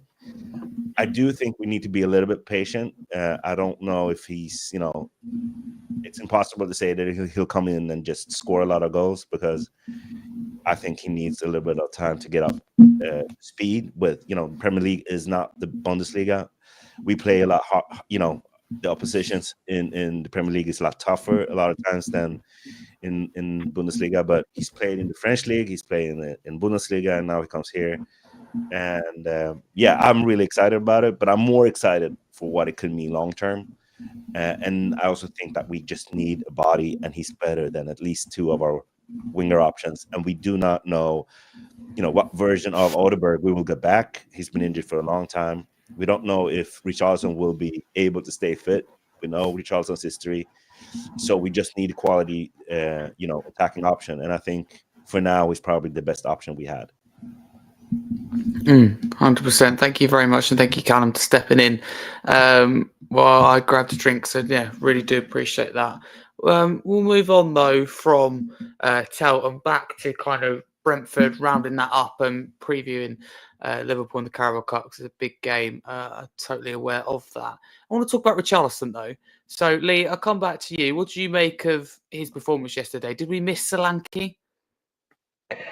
Mate, I've got to tell you, I think Solanke has been excellent for us this season, regardless of the amount of goals he's scored. I think his overall work rate and what he brings to the team in terms of, the work he does off the ball, his runs, his passes, his assists, that sort of stuff. I think any team that says they're not missing someone like Solanke would be lying. But in fairness to Richarlison, I do get the impression that he really wants to prove his worth. And I think certainly over the last couple of games, he's put a lot of effort in. On Sunday, it did feel like he was kind of running for running sake, if you get what I mean. Didn't really seem to get too many opportunities and stuff. I think there was only one that I can really think that was probably as good a chance as he was going to get. But what I do like about Richarlison is someone who you can kind of bring on later on in a game, who will do the dirty bits, who will kind of, do that bit of shithousery and slow the game and give you that bit of guile, I guess, to kind of see a game out when it's needed. And he can score goals. Sorry to interrupt. We got transfer news. We've signed a central defender. I'm sorry to interrupt you, Lee. No worries. Child from Liverpool. A child from Liverpool. What's his name? I don't have it in front of me. Luca Fernell-Gill. Anyone know anything about it? I haven't seen that yet, to be honest. As long as he's not Brian Hill, then we're all right. Because if he is, then we're screwed. Daniel Kilpatrick, Tottenham have agreed a deal to sign young Liverpool central half Luca Fernell-Gill. I have no idea who he is. Under 21 centre back. He's all right, I guess. To be honest, it's another one of them academy ones like Lancashire was a couple of years ago. Is it academy? It's not for the first team. Academy deal.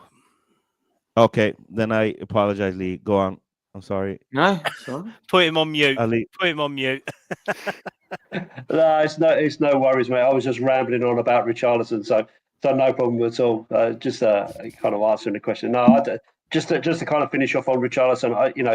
I think the big thing for me is the guy's got Weetabix legs, and we never know if he's going to stay fit. So having someone else in there that can bring something different is really, really important. But for me, Solanke, I think he's a fabulous purchase for us. So yeah, that's kind of where I'm at with Richarlison. Yeah. Okay. Thank you, Johnny. What about Ben Davis? Since he's come back from injury, he's really impressed me. A player that I don't think gets the credit that he deserves. Always gives you a 7 out of 10 performance. I like to call him Mr. Consistent, Mr. Dependable, Mr. Reliable, whatever you want to call it. What have you made of him since he's come back from injury? Well, I mean, he's one of our senior players, and he's one who we rely on. And I think the younger players in the team, we talked about Archie Gray earlier. He talked Archie Gray through that game, and that's what you want to see from your senior players. So every time he plays, we seem to do quite well. I'm not saying we win all the games when he plays, but we certainly defend a lot better. I think he's instrumental in the defensive line, and if we can keep him fit, I mean, he's one we need to. If we lose him to some injury, God, we're really in trouble, But so if he stays fit, and we have him till the end of the season. He doesn't have to play every game, but if he plays a good majority of them, that would really help us. So I've been really impressed with him, and may it continue. Look, that's all you can ask for a player like that, to help the younger players. That's what it's all about. At the end of the day, he's not going to be around forever, and Archie Gray's the future, So we'll see what happens there. But anyway, just in relation to what you were saying there about the player from Liverpool, yeah, he's a young guy. I mean, he's a young fella, and he's a defender. He also played a bit of midfield as well. So I don't know. It's a signing anyway. It's somebody coming in at least. But I think a lot of it is just to keep the fans off the back of the club, because they've been getting so much abuse, and especially with the Beyonce concert tweet today. I think they're just bringing in people just to keep the fans off their backs, I'd say. So I don't know about this guy, but certainly the interesting thing about Matthijs Tel, sorry to just go off topic there, because I know you were talking about Ben Davies, but just in relation to Matthijs Tel, his middle name is Henri. So our North London rivals had a very good Henri for a number of years, so maybe that's a good omen, because we had 2 Ronaldos, let's be honest, and we could have 2 Henris now, and that could be a good omen. So hopefully that's the way it is. Yeah, 100%. No, thank you very much. So next, I want to hear from. Funny thing is, Henri has had really good things to say about him, because he's coached him. Has he? Because he coached him in the Olympics, I think. So he had a lot of good things to say to him, even if he's a bellend. But okay. Well, like Paul Merson, where he's been saying that if Tel goes to Spurs, he won't be much liked because he turned us down. And all that. That geezer couldn't keep his trap shut for 5 minutes on Sky this week. Ridiculous. Yeah, I think there are a few on Sky. It's just in relation to Matthijs Tel. It says on Wikipedia, now I don't know how true this is, because not some of the stuff they put up there is not always accurate, but it says Bayern Munich prevented his participation in the 2023 FIFA Under-20 World Cup with the France Under-20 team. His club also denied him permission to compete in the 2024 Summer Olympics on home soil. So I don't know what was going on there. I don't know if that was just to stop him. I didn't know that. Yeah, well, it says it on Wikipedia if you just look him up there in the last part. So yeah, so I don't know why that was. It doesn't give a reason why they prevented him. Was it they wanted to keep him fit in case Harry Kane got injured? I don't know, or I don't know. You don't know what was behind the reason. It doesn't say, but it's just interesting to read it. Okay. That's really interesting. Thank you very much. So next, before we move on to Liverpool, I want to get the Brentford perspective, get Angie's thoughts, and also a couple of the players' thoughts. So let's run through it. But before we do, Simon, thank you very much for coming on. I know you have to jump now, so really appreciate you joining us on this Transfer Deadline Day special podcast. I haven't quite done this before, so appreciate you being part of it. Where can people find you, though? You can find me on Twitter, just, write in delusional positive guy, and you'll probably see my face up there somewhere. Love it. Better than being negative. Thanks for coming on, Simon. You know you're always welcome. Oh, Have a good I evening. love this podcast. I love you, Henry. Thank you so much. Bye. See you later, Thank you, man. guys. Have a good evening. All the best. Thank you, Simon. Cheers, buddy. So let's get the Brentford perspective then, especially as we've won as well. It's always nice to do. I made sure that the Brentford fans sent in the clip, especially after the result. But this is the Brentford Hive. Top guy, really good content. So let's hear what he had to say. Well, not quite the match thoughts that I was hoping to give today, but yeah, it was a disappointing result from a Brentford point of view, of course. Our game plan today was really non-existent. I mean, it was basically cross the ball into a 5'9" Wissa, and when that didn't work, try it again. And then your backup plan was just do the same thing again and hope for a different result. So it was really disappointing today because we know we have the ability to score against most teams in the league, but today we just didn't show it, and the attack was really dead today from Brentford. Fair play to Spurs, obviously. This was an important game for you guys because the next game, arguably most important game of the season so far for you, and off the back of 7 straight Premier League games without a win, so it's really important for you guys to get the result today, and you managed to. I thought defensively you were quite good. Only really the one mistake which came early in the game when Kingsley threw the ball to Sharda, but that didn't come to anything. So overall, defensively, you did a good job. Jed Spence was incredible today. Really kept Brian Mbeumo quiet. I think he's been so underrated for you guys this season. Obviously he joined you a few seasons back, hasn't really done an awful lot, didn't quite get into the team. Always struggled to have a good run of games, and then this season, thanks to injuries and other suspensions, he's managed to get into the starting lineup, and I think he's probably been one of your best players since coming in. The game against Liverpool a few weeks back, he was incredible, and today he was really good as well. I think tactically Spurs came into the game and did good. A lot of times Spurs can leave themselves exposed defensively, especially when Porro and the other fullback, this time Spence, go forward.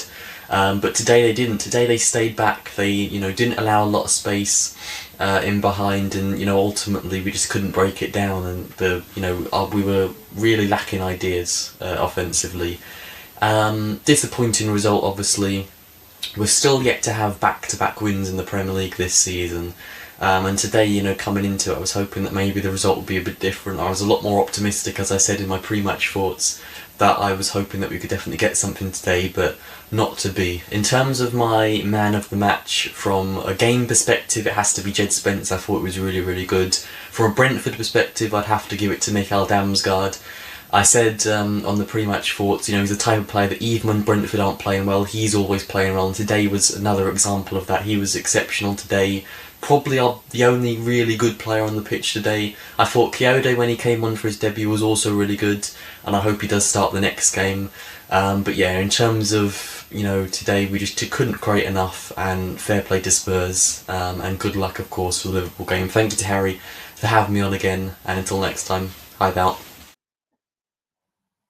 Big up to the Brentford Hive. It's an honour to have collaborated in a couple of times pre and post match for this game. We've done it before as well.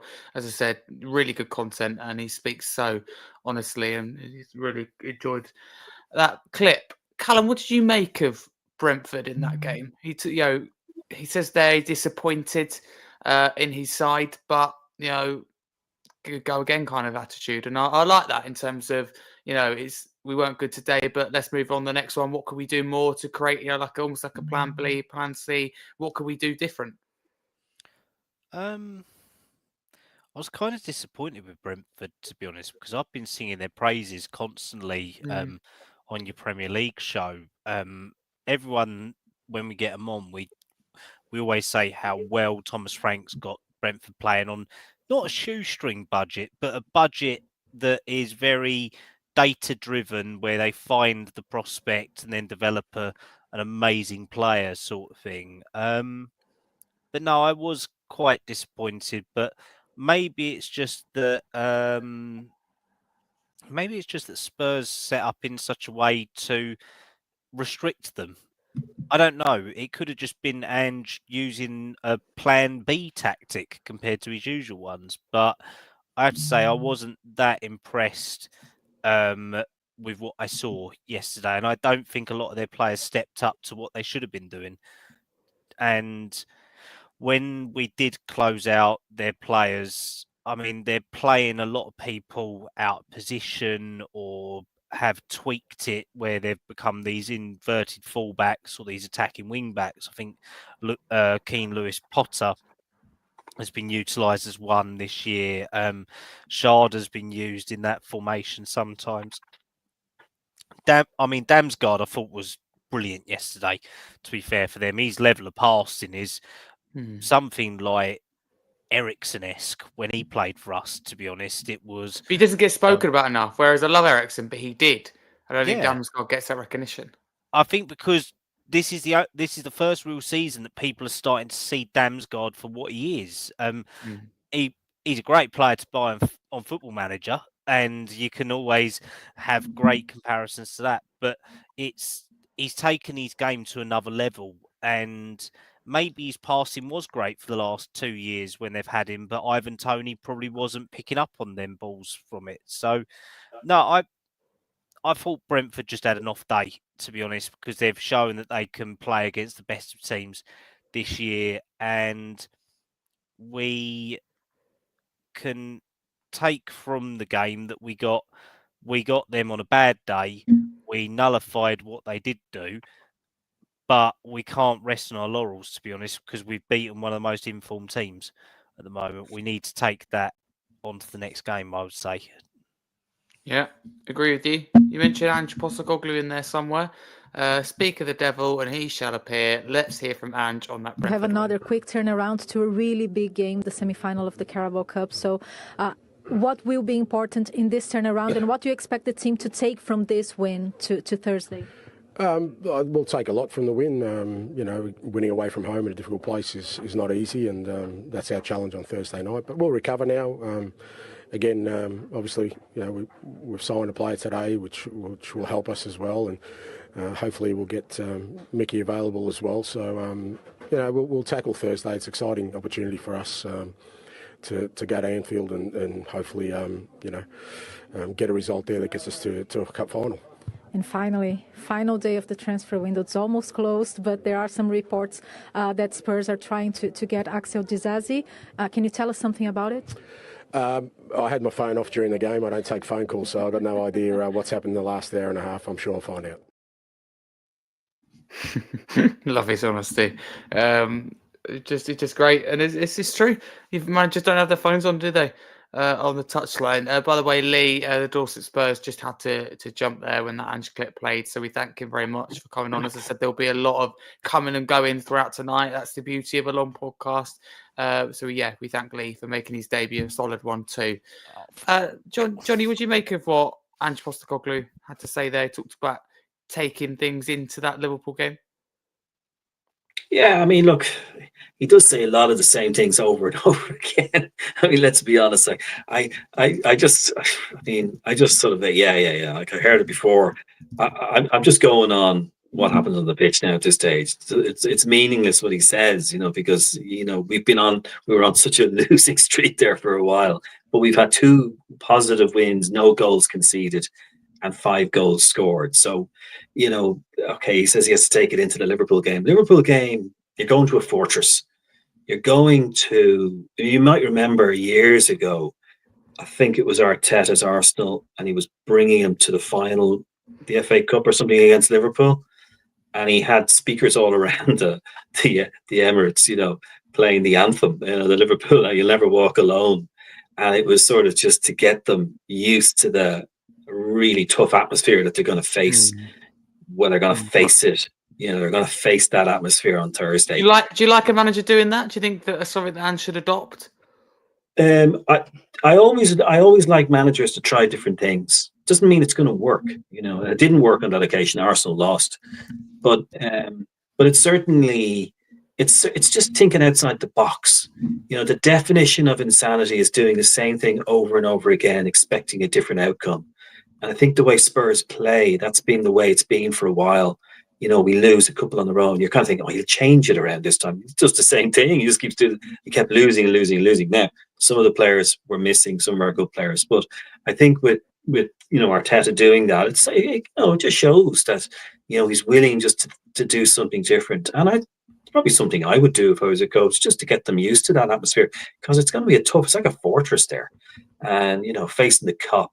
And Salah's going to be playing. He's going to be on form. He's going to be whizzing around the place, putting our defenders under terrible pressure. It won't be like what they faced at Brentford or in the Swedish team. It's not going to be like that. It's going to be totally different.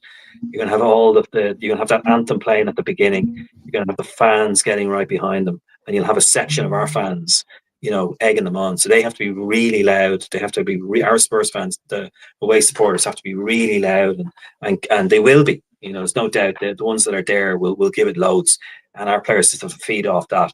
And it's important to get a good lead there. You have to get a good start. Put them under pressure, because they get an early goal, it's going to be curtains. It's going to be curtains. If that ball goes into the net like 5 minutes in, it's not going to be good. It's not going to end well. But I think if we get a foothold in that game, we keep them till half-time, 0-0, you never know. Might get a lucky goal in the second half. But I think we can do it. I'm not, if I was a betting man, I was putting money on it. Of course, I'd pick Liverpool. But at the same time, I mean, look, you just have to. Is it a case of that your head and hearts is a different thing? Is it one of them? Yeah. No, when I'm supporting Spurs, I don't think with my heart. I go with my head, because I've been let down so many times. How many times have we been, let's say, in fourth, right? And we know if we win this game, we climb 2 places into second, and we're all going, it's against Ipswich, we're going to win, we lose 2-1. And all the teams around us win, and they go up and we go down. That's happened so many times, and we're in a situation, okay, it's this game, we just have to beat Bournemouth today, and we lose 3-2. Or that's happened. That has happened. So I don't get carried away anymore. Whatever happens, because you never know what's going to happen with Spurs. And they let you down so many times. But then out of the blue, like against Ajax, they can turn it on. And you can have one of those amazing games. This could be one of those amazing games. But they have to start well. They have to put Liverpool under pressure. They can't let them dictate the game, because Liverpool will have a lot of possession. You should have seen our possession against Brentford yesterday. At one stage in the first half, we had 69% of the possession. We're the away team, so we need to bring that to Anfield, but they won't let us, because they're a controlling team. They like to control the game, and they have their plan, and they'll implement that plan. And the worst thing we can do is step back. We just have to go forward. It's going to have to be one of those games where we just keep attacking, but we're going to leave the door open in the back. That's what they'll do, and they'll get us on the counter. It's a risky one. Do you play the way you played against Brentford and play a slightly different, as Kallum said, a plan B? There was a little bit of a plan B there yesterday. Do you play that way, or do you risk it all and go for it and try and win 4-3 or something? I don't know, or 4-2, whatever. Because I'd say tomorrow or on Thursday. I say on Thursday it's going to be about 6 goals. Oh, 6 goals is a lot. Oh yeah, absolutely. Really? Yes. Excuse my language, H, but yeah. Jesus. I think it's gonna be a goal fest, absolute goal fest, because there always is a lot of goals when we play Liverpool. There is. It's never like just 0-0 or 1-0. Let's be honest. You look back over here, it's all 2-1, 3-2, 4-3. 1-0 last time. I know well. Yeah. Had 2, but that poxy VAR decision. But I think there'll be a lot of goals. Look, we'll see. I could be wrong, but I just feel there will be against Liverpool. There always is. But just hopefully they start well and they get 1-0 ahead. That'd be great, and put Liverpool under pressure. Don't let them dictate the game, because if they give control to Liverpool, Liverpool will win. And I think it's all about control. All sports are about control. You look at any sport. If it's a one-on-one thing or a team thing, whoever controls the game generally wins the game. And I think, yeah. And I think you watch Joesph playing when he's playing tennis. He controls the game, doesn't let his opponent play the way they want to play, and so he wins. And he's playing tactically. He's tactically aware. And it's the same with Spurs. They have to control the game. And if they don't, it's going to be tough. Yeah, 100%. Before we introduce two more guests tonight, let's hear from Ben Davies and Joesph on that win. Yeah, specifically in the second half, because they were really pushing and you guys weren't creating as much as you did in the first half. So how tough was it? How challenging was it for the defensive line? Yeah, it was tough, but sometimes in those games, that's where you have to stand up, and those are the ones you can walk off the pitch knowing you've enjoyed it. And yeah, we worked hard today. The chances they had, look, nothing really felt like it was too clear cut. There was always bodies there, always people trying hard to get in the way, and like I said, it's something we can be proud of. And how challenging has it been to keep believing in the process, to keep believing that things were going to turn around, because you weren't getting the results, a lot of injured players as well? Yeah, a lot of injuries, but we got to stick to it, stick to the plan. And, you know, there's always light at the end of the tunnel, so, yeah, we just got to keep going and, yeah, pick up some points. And Ben, finally, how pleasing is it to get this win, especially in this week, because you have two big games upcoming? Yeah, like we know, the games come thick and fast for us now, but that was another step on what is a very important week for us. Well, Jed, here, player of the match, Ben, please. Well done, mate. Thank you. Deserved. Thank you. That's Ben Davies and Joesph. I'd like to welcome on two more guests onto tonight's special podcast. Firstly, two regulars. Firstly, Lewis, welcome back. How are you doing? Yeah, I'm good. Thank you for having me. Good evening, I guess. But yeah, excited to talk Spurs, I guess. Yeah, good evening to you too. Thanks for coming on. I mean, it's a lot better than it could have been, put it that way. You know, it's been a more interesting deadline day than I perhaps anticipated. Hence why we've called a last-minute longer show. So appreciate you being part of that as always. Thank you very much. Hopefully we have some more good news to discuss. Someone who can absolutely relate to that is going to be joining us as well right to the very end. Joesph, thank you for coming on. Pretty much a regular now. You host spaces on the Scarfe's Facebook page. You're here, there and everywhere, which is what we like. How you doing? Yeah, I'm good, thank you. Yeah, it's been a good day for once as being a Spurs fan. So good to see some transfer news. Holding out for maybe one more like crazy, something crazy to happen. I don't know if you never know. But, you never know. If it did, I'd definitely be pleased. But yeah, I'm as good as I can be. Thank you.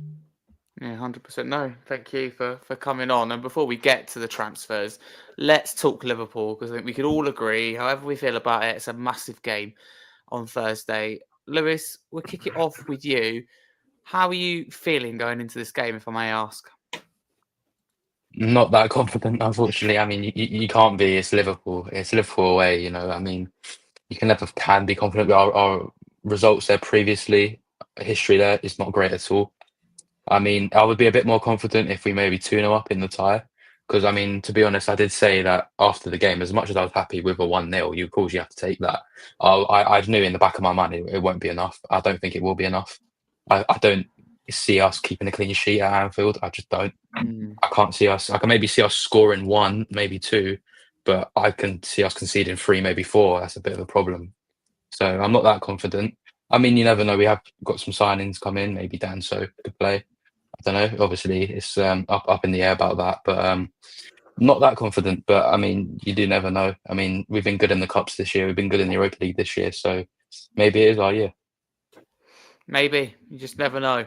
We can only go there, put in our best performance, and just see where it takes us. You never know, but I do agree with you. Needed that second goal to have stood really to take a 2-0 deficit. I think that's massive that Newcastle have done that, because now Newcastle, rough 2 or 3 games now, and Joelinton question whether he's injured. Feels like a good time. Arsenal momentum of that City win, but because they're 2 goals behind going away from home, it's probably too much for them to do. If it's 1 goal, I think it's a completely different story. So I'm with you on that one. Joesph, how are you feeling going to Anfield on Thursday? I mean, the thought of it is quite daunting. Yeah, you know what? I was going into a lot more negative, but that Brentford game really did give me a little bit more hope. I mean, I remember in the in the review of game week, was it 23 or 24? I don't know which one it was, but me and Kallum both predicted I think we all pretty much on the show thought Tottenham were going to lose against Brentford, and somehow we ended up winning it 2-0. So I think the thing that gives me a bit more belief is the defensive performance against Brentford, like I saw a solid defence, which is the first time I've seen it, I think, all year.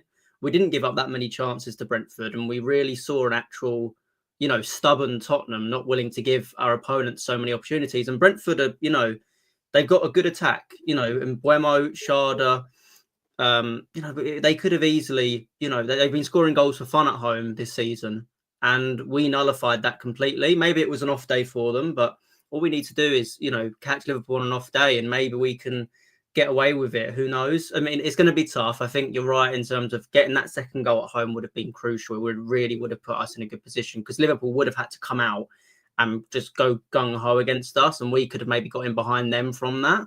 But, there's a chance of, Danzo maybe playing. You've got Van de Ven, who's probably going to be playing that game. I don't know if Matthias Tell can be registered for it or not. I don't know exactly, if he can be ready for that game or not, but possibly. It just means that, we've got, I see there's an opportunity there. I know it's been obviously tough going to Liverpool, but there's been times where we've given them a really good game and we've just kind of come out of it on the wrong end of it at points. I think about that game where we lost, was it 4-3 or something like that, with, I think Richarlison scored and then Lucas Moura gave the ball away and Diogo Jota ran through and scored. I mean, that should have been a draw, but it wasn't in the end. And we've been close in these games. So I'm trying to have a positive outlook for once and believe in us. But we know it's going to be tough. I mean, it's Liverpool. They're the best team in the league at the moment, the best team in Europe probably at the moment. So it's not going to be easy. 100%. But I like that you try to look at it from a positive point of view. I think our last couple of wins in all competitions have helped, and obviously the deadline day we're having, I'm with you as well. To have a few more options going into that game, and potentially where we can, cause Liverpool a few problems, let's say, and maybe stop Liverpool causing us problems. I mean, that defensive performance we showed at the weekend certainly gives me a little bit more confidence. Johnny, I'm aware you have to jump soon, but how are you feeling ahead of this one? We talked about it a little bit earlier. Well, can you imagine if Spurs beat Liverpool on Thursday and Arsenal come back and beat Newcastle, and we play for our very first silverware since 2008? That is a potential situation, a scenario that could actually happen. It's not beyond the realms. I really hope that doesn't happen. But if it does, would you rather Newcastle then? See, because Newcastle won a trophy for ages. See, I know. I'd rather Arsenal. If I had to choose, I'd rather play Newcastle in the final. But imagine beating Arsenal to win your first trophy since 2000. That would be amazing. But imagine losing. You'd never forget that. You'd never forget it. And it's not, it's not just beating Arsenal. It's more important to win the trophy. That's it. But just to beat our London rivals, it would be amazing. That could happen.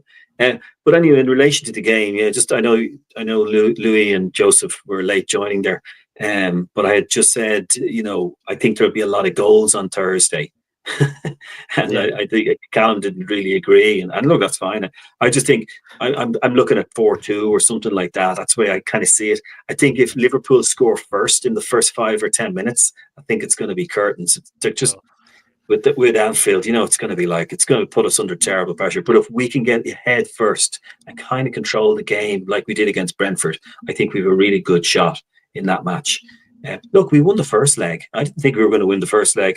I was asked on another podcast, and I said 2-1 Liverpool or 3-1 Liverpool. That's what I said at the time. I didn't think we were. We actually did. So you never know what you're going to get, really. I think the other thing as well, Johnny, sorry to interrupt you, but I mean, it's the fact we also deserved to win that game. It wasn't just the fact that we got away with it and won it. We did actually control that game, and we deserved to win that game. Although I know Liverpool rotated a tiny bit, there was still a lot of strong players on that pitch, and I think we can hold our heads up and say, you know what, we actually just beat Liverpool at home. We deserve to win that game. So why I agree with you. I don't see why we shouldn't go into it having some kind of belief. Well, absolutely. And if they start strong, if Spurs start strong, get a goal and keep pushing ahead and just defend like they did against Brentford, trying to stop those crosses coming in, and Salah you can't mark Salah because he's so difficult, but it's just he's able to get that little bit of space, and he's able to bend the ball into the top corner. That's where he's so dangerous. Also, when I was watching the Brentford game yesterday, I noticed that where we are a little bit weak actually is when the ball is bouncing around on the heads in the box, and Brentford are heading it in and we're heading it out. Then it drops to the ground. That seems to be a problem. Because it just needs someone's foot to get on the end of it that's boomed into the back of our net. But they did defend very well yesterday, and as Joesph says, it's given me some sort of hope for Thursday. I still think, if I was betting, I still think Liverpool will win. But we did beat them in the first leg, and we did it against Ajax. We came back and all that. So you just never know what might happen, and it's always somebody like Richarlison, a player who you don't expect maybe to get a brace or something like that. He could just be playing, and he could just play out of his skin. You just never know what's going to happen. But it's a semi-final, and we just have to go for it. There's no point, hold them back. Just have to go for it and go with a mentality we're going to win it. And if we get into that final, who knows who we're going to face? To be honest, if we face Newcastle, I think we can take them. I know they've beaten us home and away this season, but we're getting some of our players back, and we'll have a new signing there in Matty's Tell. So there's hope there. If it's Arsenal, it's going to be a tough one. So it's 50-50 there. But look, it's something to look forward to on Thursday anyway. I think I'd go into it with confidence against Newcastle. I think Arsenal, when we played Arsenal recently, how I saw them just dominate us, I wouldn't have much confidence against them. But I think if we played Newcastle, in both games, I think debatably we could have won. Especially the game at St. James's Park this year. I think we probably should have won that game. So I would. St. James's, they were better, but probably at our place. Well, we was better than them at St. James's, but I thought we were crap. We were, yeah. To be fair. But I'd have more confidence. I just think the two games against Arsenal, I know the game at home this year against Arsenal was pretty even, but it was just a pretty poor game of football.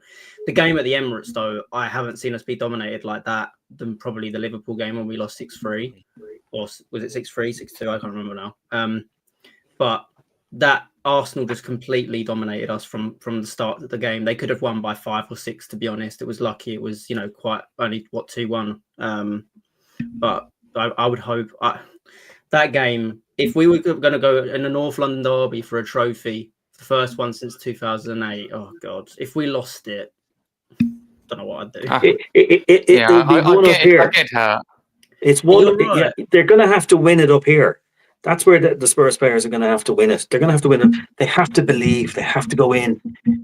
If you ever watch the Irish dressing room, the Irish rugby team dressing room, before they took on England, and not just recently, but there's footage on YouTube from maybe about 5 or 6 years ago that they were going for the Triple Crown, and they were going for, and if you saw Ronan O'Gara, getting up in front of the team, he was the captain or whatever, getting up in front of the team, and that team talk, geez, it gives you goosebumps. You had no option but to go out and win that game. The way he spoke, he wasn't the manager, he was the captain. And it was like, holy crap, because I'd never witnessed anything like that before. It's almost like that's the kind of, we need a captain like that who's going to lead the team. No, I don't know what's going on. Yeah, I don't imagine that from Son. No, I don't actually. No, but I called for Romero to be the captain back in the day, and sure, I got the whole South Korea abusing me on. I had to block people calling for my life. It was awful, I thought Romero should have got it that time, and other people made good arguments for Son to get it. So that's the way it is. Not my decision. It was down to Ange Postecoglou, I suppose. But you need somebody in there who's a good leader, like a John Terry or a Roy Keane. That's the kind of person you need for a final like that. And I don't know if there's anyone in that dressing room. Maybe Kulusevski is like that. I don't know. But you need somebody like that to really ramp the players up and tell them, you're not just playing for you, mate. You're playing for those people in the working class communities of White Hart Lane and around that club who scrimp and save to pay those tickets, to get for those tickets. That's who you're playing for.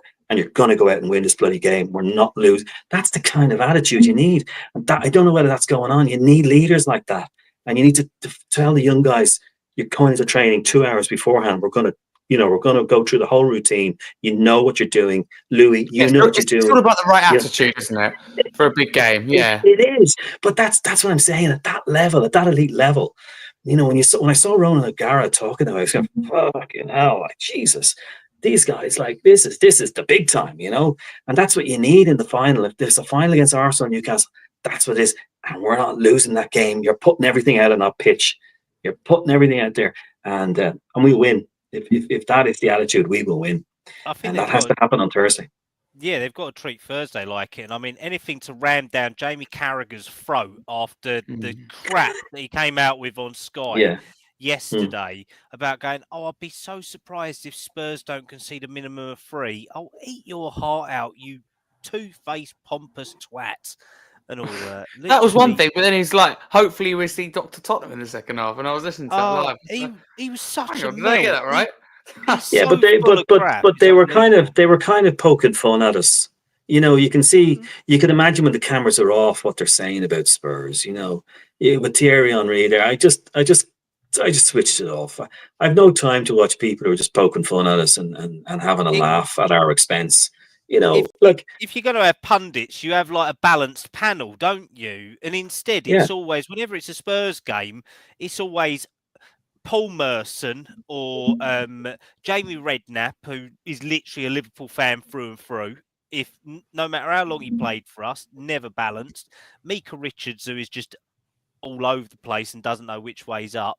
You've then got Carragher and all of these other ones. It's so against Spurs, and it's unbelievable how they just rinse us completely without having a balanced opinion on it, to be honest. I agree. To be fair, that's Sky. It's the same with TNT when they have, you know, just during games sometimes. I mean, even Glenn Hoddle. I mean, I'm sorry, you know, I love Glenn Hoddle and what he did for Tottenham, but God, he's an awful pundit. He's dreadful when he comes to commentary. The same with Ali McCoist. I think he's just, again, he seems like a nice guy, but honestly, talking football and talking Tottenham, they've got no idea what they're on about. What's the worst duo though? What's the worst duo? The worst duo. Oh, it's got to be. I have someone in my head. I'm not going to say anything. I don't know. I just think commentary has just got worse and worse and worse. Yeah, go on. What are you thinking? Well, I was thinking Mataface and Dixon, who seem to, for me, be forever on. And together, I just find them annoying. But I don't the career I want to get into. Are you thinking pundit though, or are you thinking commentator? Because I mean, there's plenty of annoying arsehole commentators out there. Let's put it that way. Martin Tyler and Alan Smith. That's got to be an annoying contribution to life. I think that the thing that's wrong with it is the fact that sometimes they don't know what they're saying. Sometimes they say things wrong. They get their facts wrong. They say, like, it's like, this is your job. Like, you need to know the facts. But they do forget their actual job, which is to report on what happens with the game and inform people. Yeah. But there's too many biases. There's too many biases within it. And again, they've got all these ex-players, and I get sometimes it makes for some interesting conversations. But you're right. Yesterday, when Carragher was sitting there, it was like he wanted Tottenham to lose so he could carry on driving this narrative. And it's like, you're supposed to be here impartial about football. It's not, you know, it's got nothing to do with you. You're just here to comment on what you're seeing, rather than. Again, it's like he had an agenda in that game. It's like, this is shocking kind of, you know, punditry. It's got to be, you've got to be more, you know, you've got to be willing to have a conversation and applaud when things have gone right, and, you know, be willing to, you know, just have a different point of view. But he was just sitting there, just ready for Tottenham to mess up, and he wanted it. Yeah, 100%. Joseph, Johnny, thank you very much for coming on. Really do appreciate it. Again, from Ireland, I know you have to jump. You stayed longer than you said you would, so yeah, really do appreciate you as always. No Where problem. Can people find you across social media? Talk to people a bit about what you do. Yeah, well, I work for a radio station called Dublin's Q102 in Dublin, and you know, we generally do at the weekends sport and the football scores. So we talk it through the games and all that, and with Talk Sport, who are our sort of brothers or sisters or whatever you want to call them, we're able to relay some of the games live on our app and on our website. So that's what I do, and that's my Twitter handle or X handle at JohnnyBow1. Just search for me there, and hopefully we can all follow each other there and add on to the community. Yeah, absolutely. That'd be amazing. Thank you very much. Come on, you Spurs. Let's come on Thursday. Come on. Yeah. Hopefully with good news on Thursday evening. Good luck, lads. Cheers, all the best. Thank you. See you now. Bye. Bye. If before we get on to lineups and like score predictions, and we get the Liverpool point of view, Kallum, how are you feeling out of this one? We need to win it, mate. We need to win it, and I think we've got to put everything on the line. I would rather us go and push this one and not think about Villa until Saturday or even Sunday morning and all that, to be honest, mate. I just think we have to treat this as a cup final. It doesn't matter whether it's Carabao, FA, Europa League. Our league is done as such. We're going to end up probably 10th maximum based on the amount of point accrual that everyone else has got. So we've got to give it our all. And Liverpool are no pushovers at all. Even when they were, 2-0 down against PSV last week, they came back 3-2 or 4-2, and that was with a second string team. They're going to be, if they take this seriously, they're going to be up for it. And it's going to be a big ask of our players. So we've got to show what it means to be a professional football club and not a bunch of idiots out there on the pitch and give away silly stuff like in the Champions League final. We've got to treat it differently to that.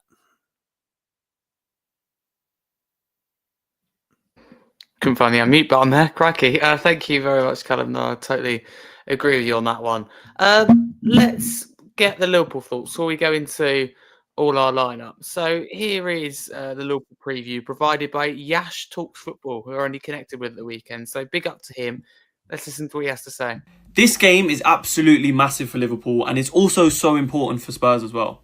We currently couldn't be in a better spot. We're top of the Premier League, top of the Champions League, but we are 1-0 down to Spurs. And that first game, I think we should have got something more out of it. The amount of chances we missed, we just lacked creativity. When Salah wasn't playing well, the rest of the attack weren't playing well either. Don't know about you, but it's not playing the clip for me, so I don't know what's going on there. But we never know, I guess what. I was getting the clip. Yeah, we was getting the clip on our end, mate.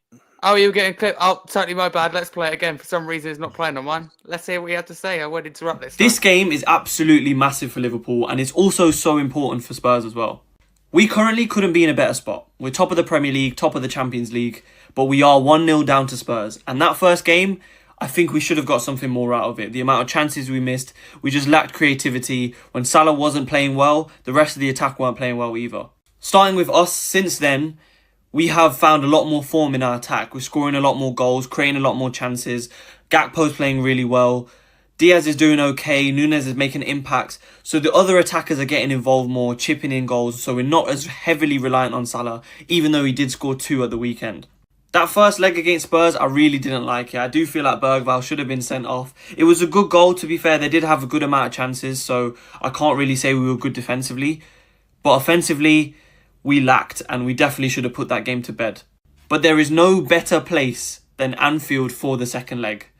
It is going to be a mountain to climb for Spurs because they're already going to feel like the scores are equal from the start. And the way they're playing recently, I'm just not a big fan of the way Ange is using these players.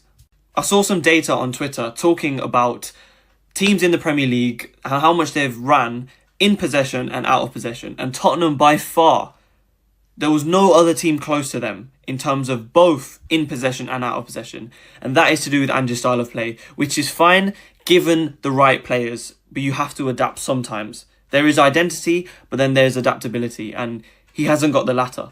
I think there's going to be a lot of space to exploit. I don't know who's fit for them because I think Van der Ven got rushed back and I think he's injured again. I don't know for sure. But I think there's going to be a lot of space to exploit. And I think if we start our strongest lineup, which we probably will because we've got an FA Cup on the weekend against Plymouth, where we could just play a lot of the youngsters so they'll have a week off anyway. With the form they're in, okay, they did win 2-0 against Brentford, which is a very, very big result, to be fair, at Brentford's home ground. But I just think their recent form, we can definitely score more than one goal and stop them scoring at all. The key thing about this game is literally chances. If we can take our chances, that's going to be the game done. I think Spurs will have a few, but we saw when we beat them 6-3 that we just absolutely destroyed them in terms of our chance creation. We could have scored way more. Salah could have got a hat-trick. Obviously, they scored their 3 goals towards the latter end of the game. So they are going to get chances because they're such an attacking team. But I think we could just get the job done. I think on the day we're going to win 3-1. That's just my guess. And so that's going to bring it to 3-2 overall. And I think we go through to the final. Just because of our form, the players we have, it is dependent on our lineup. Spurs could nick it if they just play defensive, but I just don't see Ange doing that with his style of play and his philosophy. So I'm going with 3-1 to Liverpool. Thank you very much to Yash Talks Football for sending in that clip. It was great to speak to him again. Someone else to collaborate with for this podcast. It's great getting to collaborate with different fans and, you know, lots of them as well with big audiences. So Mike Yash there. So thank you very much to him. He feels like he's very confident. You know, if you listen to that, didn't know who you support, I think you guessed someone at Liverpool, the way he's speaking, very confident in his own side. Lewis, I would say what we made of Liverpool, but Liverpool have been so good this year. But where can they hurt us most, you think, that we need to really stop? First leg, for example, you probably would have said Mohamed Salah. We dealt with that really well. Do you have the same confidence that we can deal with those threats that Liverpool pose? Probably not. I mean, it's just. I mean, Mo Salah is Mo Salah. You know, he did. I mean, it's not really. I mean, I think we did very well in keeping Mbeumo quiet on Sunday. I think that was Very all well. down to Jed Spence. Stop the crosses, and even when the crosses came in, we dealt with them very quickly. That's the reason I think we won that game. I mean, just shifting to Brentford for a second. I mean, I would say it's because their only route was crosses, and we stopped a few of them. A lot of them did get through, but even then, we were quick to deal with them. And the defensive performance from us on Sunday was, I think, as Joesph said, one of the best I've seen all season, if not the best. So taking that into Liverpool, I mean, Jed Spence, I mean, the way he was locking up on Mbeumo, I mean, I think he could do it to Salah as well. I would like to see that happen. I mean, I feel like we can keep them quiet. I mean, we did in the first leg. Salah barely got a sniff in the first leg. But will we do it again? Maybe not. I don't know. I feel like the midfield battle will be very, very, very key to this game. And they've got a very strong midfield. We know that sitting here. Players like Szoboszlai, McAllister. I mean, they've got a strong midfielder. We know that. So we're going to need an adequately strong midfielder ourselves. I mean, we have got a few options we can use now. You could throw Basuma in there. You have Papsar to play. Bergvall could play. Bentancur could play. We play Kulusevski in the midfield. I mean, there's options. We have got our options, and it's just playing the right options. And that's Andrew's got a big. He's got a big thought. He's got a big dilemma about who to play. I mean, I personally wouldn't actually know who to suit up because I feel like. I was going to say to you, what would be your lineup? There's a lot of hard choices. There's hard choices. I mean, you don't want to be too balanced. I feel like against Elfsberg, I mean, I know Elfsberg, I can't compare Elfsberg to Liverpool. I know that it's a massive, massive golf in quality. But I think the main reason why we didn't win the first half against Elfsberg would be because we lacked creativity in midfield. And that's something that against Liverpool, have in mind, because if we were to play a team that would maybe introduce Kulusevski and Bergvall to try and be a bit creative, we would get overrun in midfield, and we know that. So I feel like it's just balancing the engine room of a midfield as well as the creativity. I would probably play Bentancur, Papsar and Kulusevski in midfield. That's what I would personally go for, just because I think that provides enough defensive cover, enough engine room type workmen in the midfield, and creativity in Kulusevski, because we massively lacked it against Salzburg, and that's why we couldn't score in the first half really. And so I feel like that's what we need against Liverpool. And I don't know if Matthias Tell would play against Liverpool. I would play him if he could. I mean, obviously, I don't know what Andrew's going to do about that. Surely a big part of bringing them in, of course, it's long term, but will be for this game. I think it's that important that we would have done that. I mean, it is the most important game of maybe our season, potentially our season so far. It's got to be up there. I mean, I think if we were to hypothetically lose this game and lose on Sunday, that was our season practically done. I mean, it's not. I mean, I know you've got the Europa League, but I said before, the league is mute at this point. The league offers nothing to us. So cups are everything this season, and well, we'll have to see really. Yeah, 100%. Welcoming back to Billie T. Always great to have you on, Billie. Thanks for coming back. All right. Yeah, we're good talking man. Last Liverpool hour now. Yes. Yeah. 100%. I mean, waiting to see if we can bring in one player before deadline day. You just never know with Spurs. There's always that possibility. There was a report recently. It looks like we might be done after the Matthias Tell deal. I saw a report. Yes, no surprise. So, yeah, would be a shame though. But I guess we'll come on to that if you wanted to have a quick last conversation about this Liverpool game. Yeah, 100%. We'll wrap up everything to do with Liverpool. Then we're solely focused on transfers to see out the deadline day. But Billy, I'll bring you in on this game. Liverpool, how are you feeling about this game? We know it's massive. What would your lineup look like as well? Looks like potentially a few headaches for Ange Postecoglou. I believe, just been speaking to a friend of mine, Van der Ven is injured again, so I don't think we're going to be seeing Van der Ven. Which probably means you're going to have to put in Danso and possibly Archie Gray. And then obviously Spence, we don't have to play left back, right back, Porro. I think this is such a big game. I wonder if we could just start Tell just as a bit of an ace in the hole kind of thing, a bit of a game changer, a bit of a difference maker. I wouldn't be surprised if Ange doesn't do that though and goes Kulusevski, Son, and Richarlison up front, and then Basuma, Bentancur, and Sarr in midfield. But this is just going to be one of those games we're going to have to defend for our lives. So our lives are going to depend on this one. They're pretty good defensive against Brentford, but this is a whole nother level that we're talking. Probably the best team in the world at the moment at home. So yeah, I just hope we can have a bit of hope. I hope it's not one of those games where Liverpool blow us out the water after 15 minutes and they're 3-0 up. You know what I mean? I just hope we give a good account of ourselves because we've got a mighty challenge ahead. Yeah, we certainly have. Mighty challenge. That's a good way of putting it. Let's hope that we can deal with that challenge, embrace the challenge, and hopefully do all right. But Joesph, I'll bring you in on this one. Lineup. What do you reckon? There's a few choices in there. It's tough. It's tough to really know exactly what he's going to do because you don't know who he's got available. I mean, if Van der Ven's injured, that's a massive blow because he 100% would have started. I mean, we saw against Elfsborg how much of a improvement he is.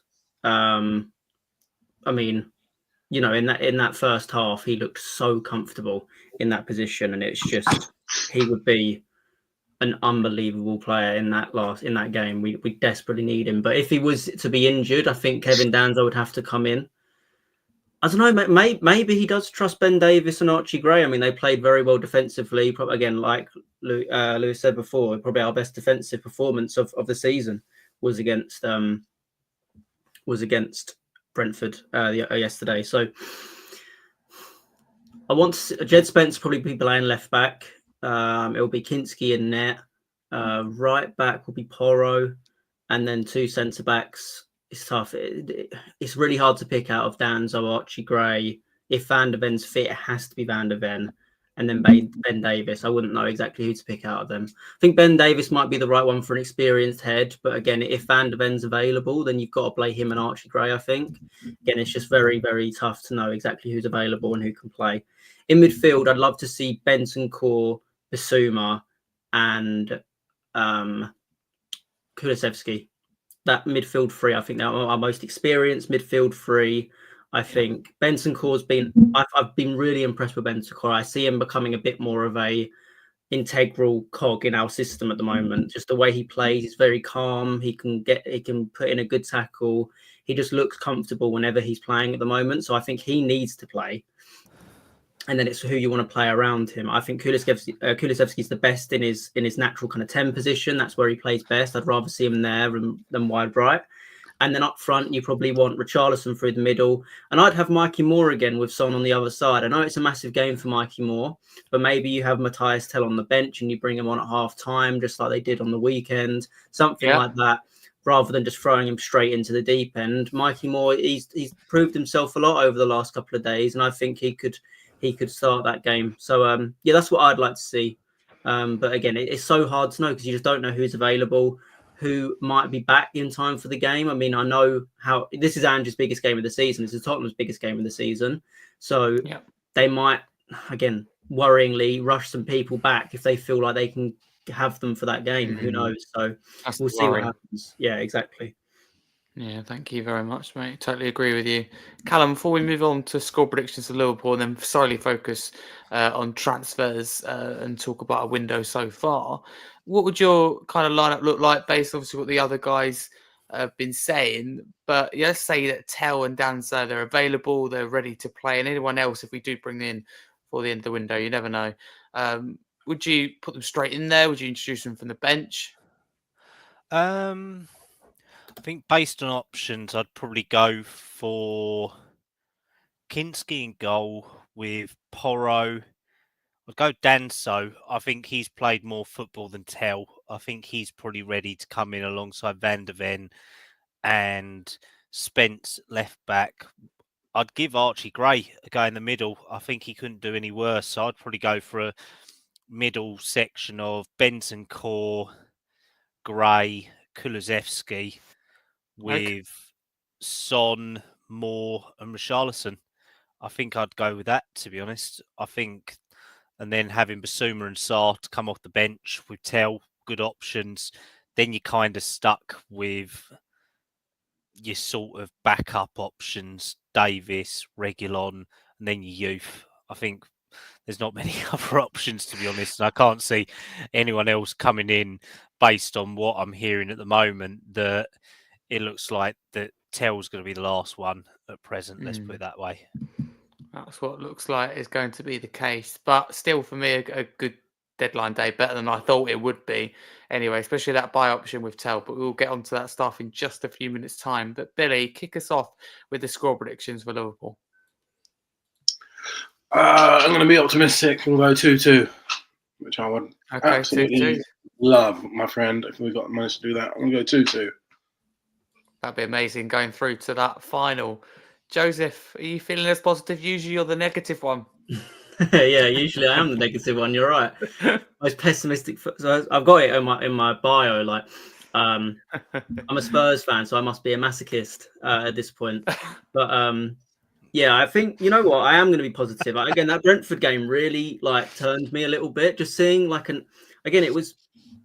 I don't know why we've neglected. Maybe we haven't neglected defending, but I just feel like we've neglected having a solid defense in games.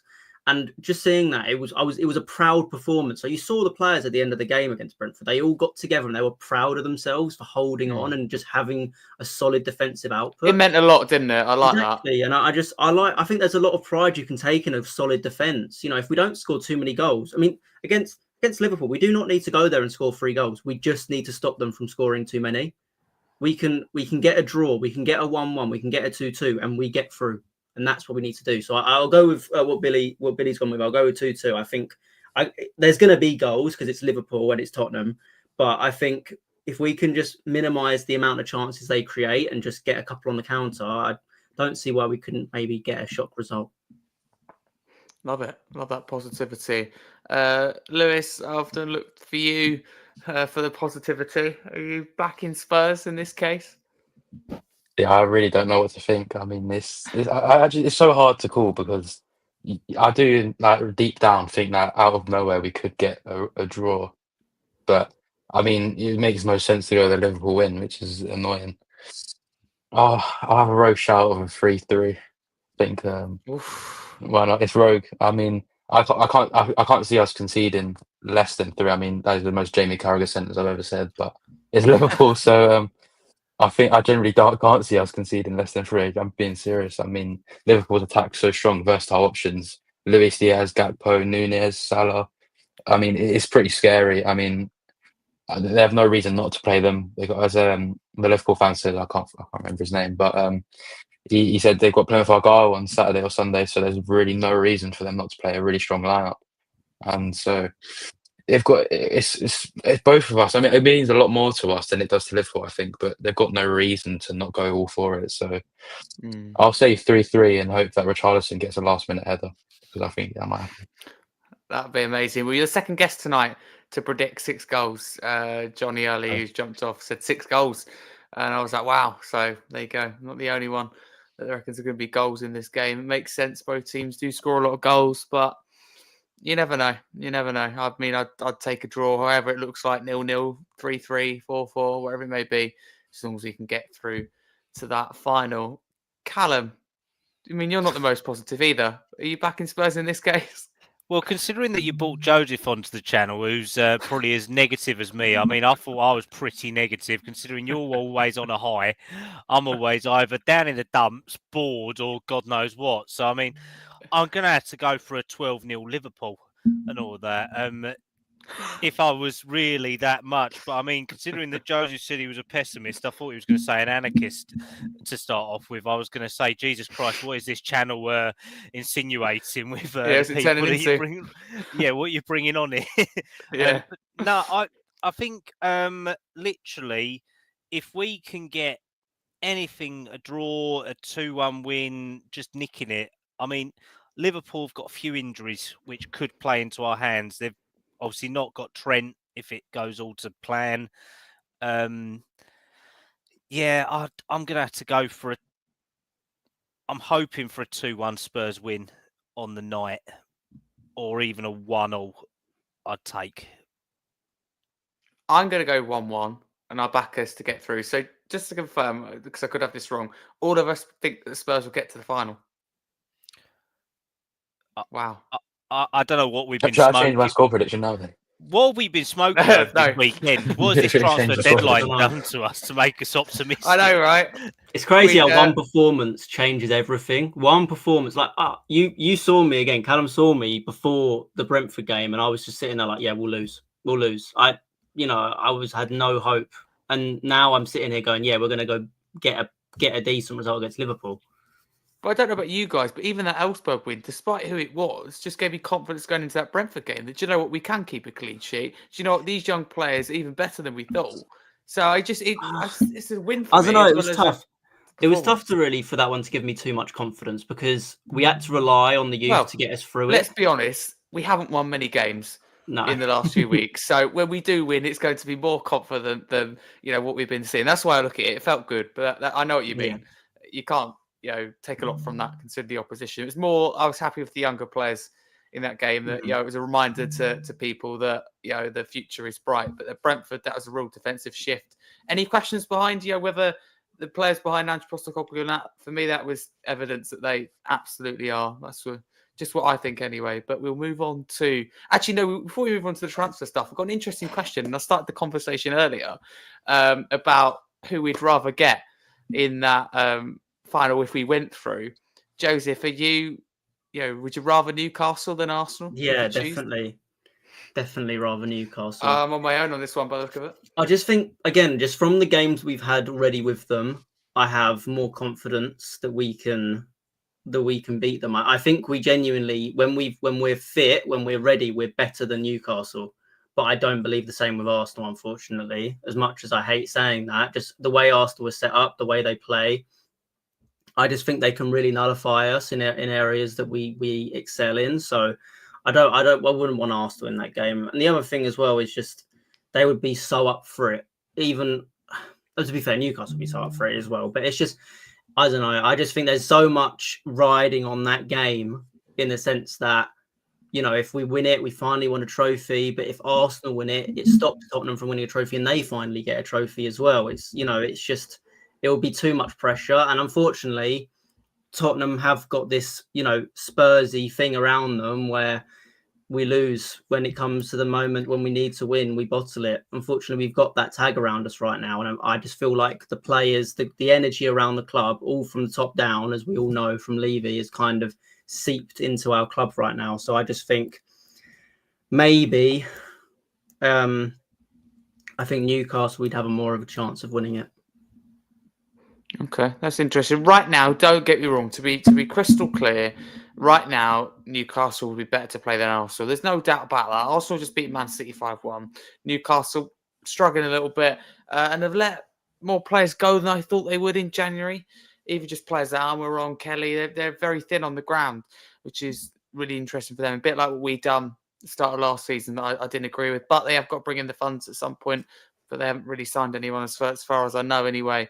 But I just think overall, that Newcastle, they haven't won a trophy in so long like us. And I just feel like Tottenham Newcastle finals written in the stars, and it would be so Spursy to not go and win that. And you could just picture it, can't you? Newcastle win a trophy for Spurs. That's my only thinking behind it. But there's no doubt about it. Arsenal are the better team, the team of momentum. Lewis, are you under the same impression of Joesph? It's got to be Newcastle for you.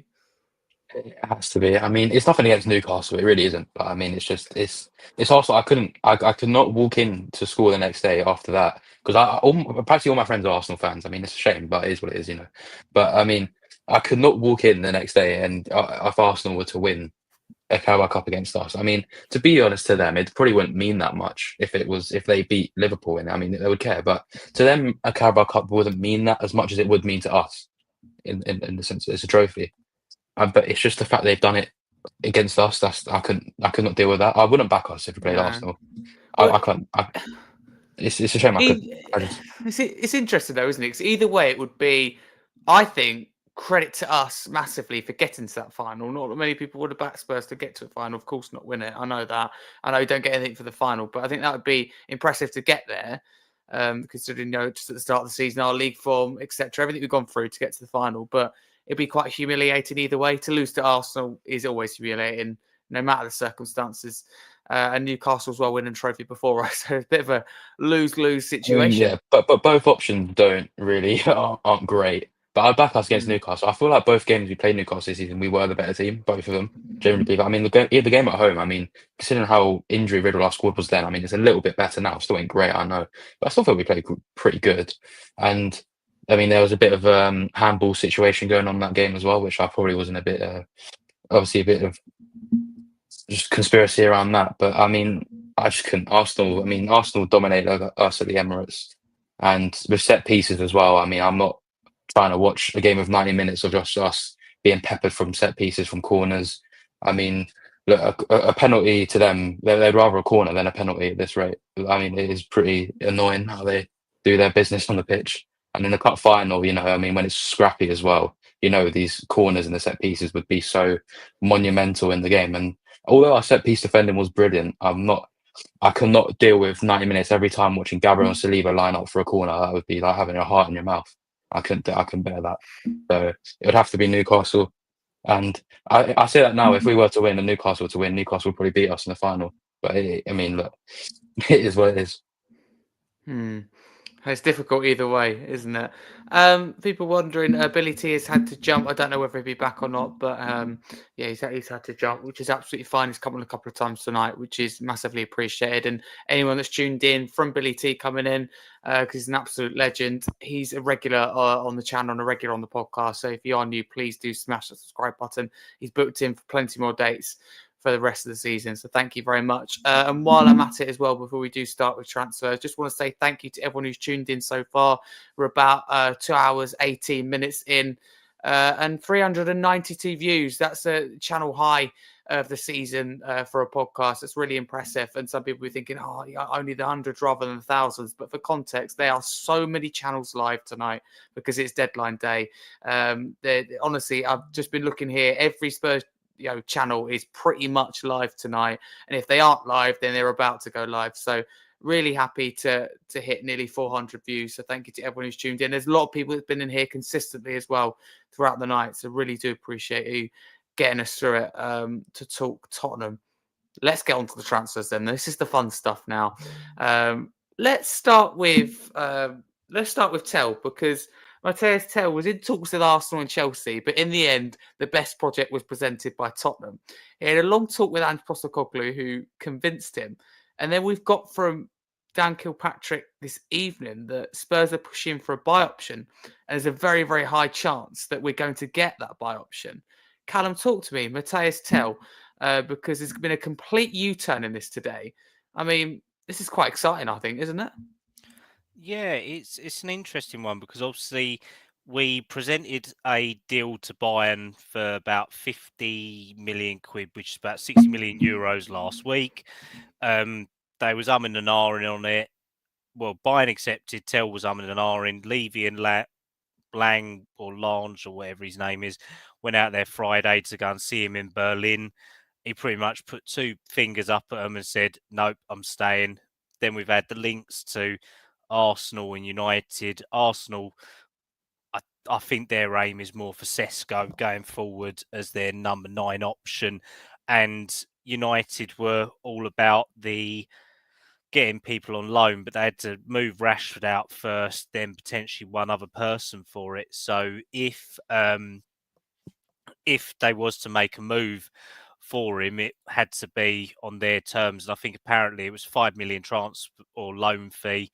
United went no, and apparently we've coughed up the money with Ange saying that he'd actually do his talk like he's done with loads of the players, with Maddison, Van der Ven, people like that, to convince them to come over. So no, it's a really positive deal to do. I mean, obviously very young prospects, and if we do get that buy option, I'm guessing it's probably going to be around about the same figure, 50, 60 million, but it's going to be an option instead of an obligation to buy. So it kind of puts the emphasis on the player to see whether he's any good, but it also gives us the get out to say, well, look, you're not that good. Get stuff back to Germany as well. But no, if you can get someone like Matthias Tell, who Spurs have been tracking for the last couple of years anyway, I think we tried to get him before he went to Bayern as well, back about 2-3 years ago. So to have a long-term target become available, and if we can get that loan option in there, then it means that there's no pressure on it as such. He comes in, no one else is going to want him anymore, and now we can get him, and we actually have another sort of backup player. And another caveat to it is that Bayern owe Spurs a lot of money still from the Kane deal, between 50 and 60 million. They still have to pay in bonus payments and mediation payments, everything like that. So if we can use that option and we only have to spend a little bit of money because Bayern absorb it out of the fee they owe us for Kane, then happy days as well. And we've got a young prospect forward who's one of the most highly rated not number 9s, but inside forwards going forward in Europe. Let's put it that way. 100%. I think it's important to remember he's just a teenager, but this is really exciting, I think, and it's one that I didn't expect to happen. Joesph, what was your reaction when this news broke that it was back on? I was at school personally thinking I spoke to someone actually just before I come out. They were like, "Is the Tell deal still going ahead?" And I said, "No, it was closed down yesterday." And then I come out of school, and obviously this had blown up. So they obviously had seen that, and that's what they meant. So I had absolutely no idea. It struck me by surprise. Did it, take you by surprise that the U-turn? Because Levy had gone out there, hadn't he? And still we couldn't convince him to join. I wonder what changed. Yeah, I mean, I think everyone was wondering that. Like, I was looking on Twitter as it was happening. And, again, what's his name? Is it Plattenberg? I can't remember what his name is. The German. The Florian Plattenberg. Yeah, he tweeted it. He was the one who kind of announced it. So it's like, okay, well, this is real then. This is 100% happening. It's not any kind of false rumors, because he's been quite reliable, obviously, coming from Germany. Yeah, I mean, I was really, really surprised, considering the way it all kind of went down with Levy going for a face-to-face meeting and then getting rejected. And it didn't really, I think it surprised all of us to say that, he was coming on loan. Then we saw at first it was reported that it was just a loan deal, no kind of option to buy. So I think people were thinking, okay, well, Tottenham have just desperately gone back to him and just gone, please just come here for 6 months. But now it looks like there is an option to buy. I think with an option compared to an obligation, like Kallum said, I think it gives a bit more chance of a leeway between the player and the club, where we can go, okay, well, we would like to keep you. We would like you to stay and carry on your career here. Also, it could be him going, okay, actually, no, I did enjoy my time here. I'd like to carry on here. Maybe we'll go for an option and say, yeah, we'll buy you for 60 million. He'll go, no, I don't want to come. I want to go back to Bayern. So I don't know. There's still obviously things to sort out. But again, it has to see how his time goes at Tottenham. We've got to see how he does. Again, a promising young guy. When we were first linked to him, I thought it was a real coup for Tottenham, because, again, a young player that, was looking at to be Bayern's next real top player, possibly. And it's a shame how it's gone for him, because Bayern Munich have got so many wingers. He hasn't really had his opportunity there this season, but now he can come here and he can kind of bed in with the other young players, and maybe he believes his future can be here and we can build something strong. It looks like Ange was a massive reason as to why he's joined, which, it shows that Levy is not the one who should be talking to our players, because he can't convince anyone. It looks like Ange can convince people, because he's the one who's really driving this rebuild rather than Levy, to be honest. So, it's great to get him in. I'm still a little bit disappointed that we didn't get a defender due to the news of Radu Dragusin's injury. But, you've got to take what you can. Unfortunately, Tottenham are in I think we've got to say it was a good deadline day, but a poor transfer window in general. It was very disappointing how we, managed this transfer window, not really making moves at the right times, rushing on transfers in the last days, where we've gone 70 million for Guehi. Don't get me wrong, I would have loved it, but where did that come from? It just shows panic. It shows panic from Tottenham. We had no real strategy going into this window. We've come out of it with a centre back and an attacker, and off the base of it, that's okay. Oh, sorry, and a goalkeeper. On the base of that, that's okay. But it's more the way that we've done it. It's been quite disappointing. Yeah, absolutely, 100%. Before we keep going, there's news on Van de Ven in terms of he might be a doubt from Thursday. And I don't know the source personally. Darren Yarlett, 8K followers on X. So, luckily it's not that massive source saying it, but he claims that Mickey Van de Ven is injured and may require an operation. He was not arrested against Brentford. That's what that says. Obviously people react to that and, aren't very happy with that. A lot of people messaging me, Van de Ven is out. So we'll have to see, but it would be a real shame if he is out. I've just seen as well, it was brought up by Paul O'Keefe as well. For Christ's sake, really? Yeah, it was brought up by Paul about 10-15 minutes ago on Last Word on Spurs Live, saying that Mickey's struggling. We're actually how has that happened? That must have happened in between the game against yesterday. That must have happened today, because how does it happen? They said we rested him for the game, basically. Yeah, it could be training. It could have been that they're covering it. It could have happened Friday or Saturday, couldn't it, in training? And they were saying that they was just resting him to keep an eye on it. It could be anything. It. It sounds dodgy. To be fair, this is the thing. Really this is what I thought. I think when we were linked with Guehi this morning, I think for Tottenham to go and shell out 70 million on a centre back in the last day of a transfer window, to me that proves that there's obviously something going on behind the scenes with either Van de Ven or Romero. There's something there, because both of them aren't fit still. They're both, it looked like Romero was back on the training pitch playing, and then now he's back in the gym and he's not playing.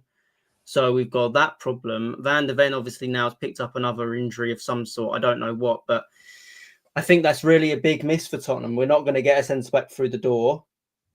And, we're going in, it's basically what we've done is we've taken Dragusin out and we brought Danzo in. That's almost what it feels like going, at the end of this window now. Because Dragusin's not available for the rest of the season. Danzo's come in to be his replacement almost. That's what it feels like. And realistically, we needed a player on top of what Dragusin was. So we needed another defender. And obviously I think Paul O'Keefe also said on that Last Word on Spurs podcast that Tottenham have looked at 8 different centre-backs this window. And obviously haven't been able to bring any of them in somehow.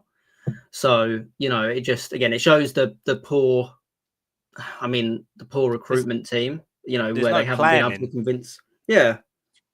Reactionary. Okay. David Ornstein's tweeted about the Tottenham deal. Option to buy a 55 million euros on a 6-year contract. Yeah, so it's like what I thought. It was pretty much going to be a mimic deal of what we'd already agreed with Bayern anyway. So, I mean, they weren't going to if they were going to give us the option, they weren't going to short out on it, was they? They're going to say, No. oh, yeah, you can have him for... Just was hoping, praying it was David Ornstein saying Tottenham was signing a centre-back. I mean, we have signed a centre-back, haven't we? Some young player from Liverpool. You know the one thing about him? Well, I just saw a clip that apparently punched a United player in the face in a youth game and got away with it and didn't get a red card. So I guess that's a bonus. At least he's not like Romero.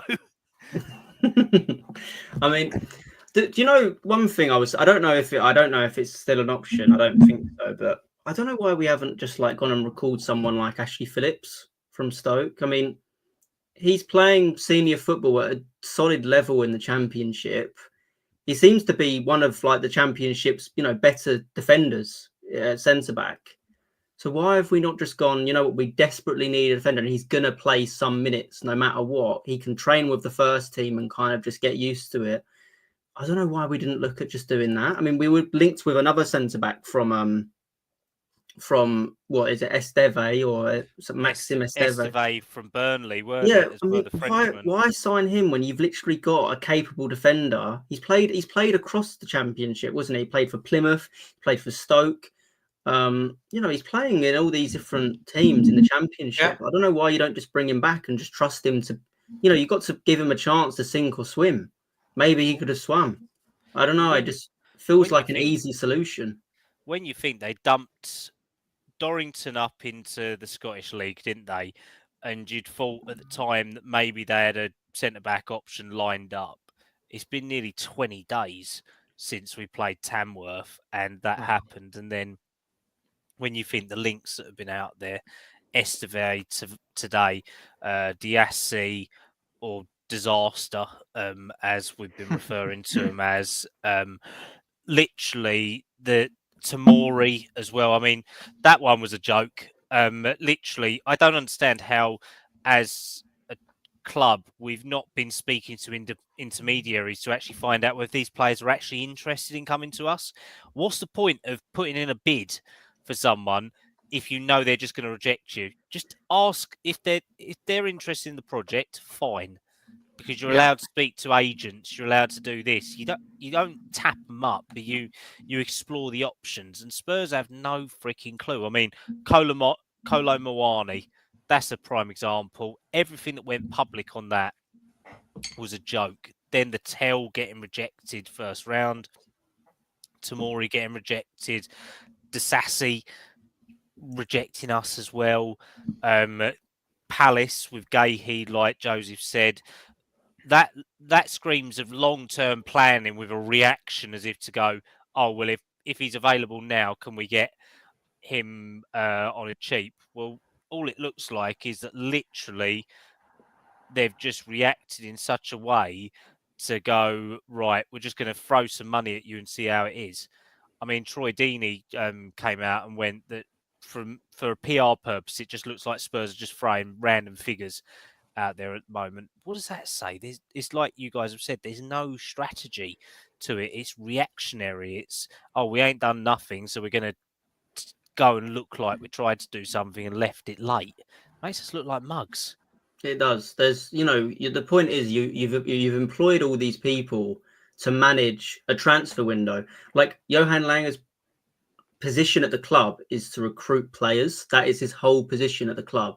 And going into a January transfer window, it's two of the main periods of the year that he is, he shows the work that he does. And what he's shown us is he wasn't prepared in a way, or at least he had no way of convincing players that this was the right place to be. I mean, the Tamori one, on face value, I understand why he rejected Tottenham. The Sassy, in a way, I understand why he rejected Tottenham. I didn't really want the Sassy, but I understand why he rejected us. If you've got Aston Villa linked with you and you've got, Aston Villa really want you, you'd rather go and play in the Champions League and play where, in the top four where they are at, rather than come to Tottenham. The same with Matthias Tell at that position, and the same with Tamori. You're playing for AC Milan. You're a rotation option at AC Milan. Okay, well, come be a rotation option at Tottenham. Okay, well, Tottenham have got Europa League football. AC Milan have got Champions League football. Milan have got, challenging for a Scudetto. Tottenham 15th, trying to avoid relegation. So on face value, it makes no sense why Tamori would join. And it looks like he literally thought exactly the same thing as all of us. So why did we even look at agreeing a deal with Milan if Tamori was never interested in joining Tottenham in the first place? It's so confusing. And, it just, again, you've got to, the players got to be ready to join before you even, know the club. You know, you see it mostly on transfers. Players agree terms with the club. Now it's just for the clubs to agree the fee. Well, that's what Tottenham should have done, but it's felt like they've done it the other way around, and it hasn't worked. You know, I think in modern day football, players have so much more power than they ever used to. And players can really decide where they want to go and if they want to go, and clubs don't really have too much of a say in it. Well, you've got to be ready for these players. You've got to convince them. And luckily, it looks like Aaron is convinced, Mateus Tel to join Tottenham, which, we've got to be happy with. As it looks like Fabrizio Romano is just tweeting that it's all done. Yeah, he seems to be a bit slow. Seems to be a bit slow with some of his stuff today, to be honest. David Ornstein and Dan Kilpatrick are on it at the moment. Yeah, that, and there's a couple of other sources who have been pretty reliable, to be fair, with what they're coming out with. And a few of them are saying the same that you guys said about with Van der Ven. It's not a reputable source for it, but there is a caveat to it. It does show how reactionary we have been to this centre-back trying to get one in today, Disassi, Gahey, all of that. But apparently the Gahey deal or option was placed before the Danso deal was done. So more likely Thursday, Friday, but it's only been released now. So unless they try to drag something out of it and see if it would resurrect. But again, to me, that they wouldn't go and put £70 million on the table for a backup centre back. They must be preparing for Romero to be leaving, for Van der Ven to be leaving, because Tottenham would not go put 70 million. No, not many teams would put 70 million for a rotational centre back. So they must be preparing for one of those to be going. So yeah, I mean, that's a shame in a way, but obviously, I think we all kind of had a feeling that one of them could leave in the summer. And I don't know, I feel like that bid proves it a little bit. So we've got to see how they go. But, I was looking before I came on to the podcast about who could Tottenham look at in these final hours. Obviously, doesn't look like they're going to get anyone now.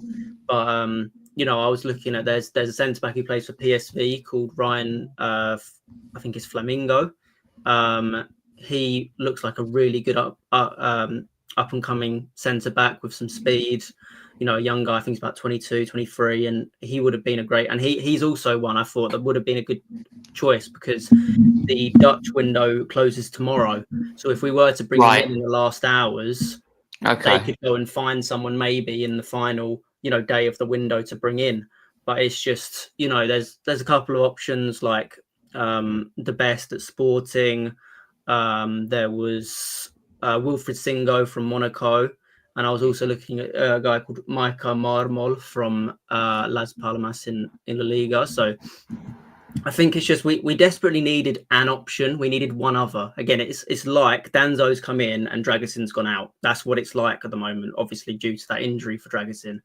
So I think one other option was really desperately needed because we're now going into the rest of the season with Danzo, Archie Gray, who isn't even a centre-back, Ben Davis, and hopefully Mickey. That's what I mean, because you've got Romero, Van der Ven, and Dragusin, who we don't know when Dragusin won't be available for the rest of the season, but those two. That's thin enough.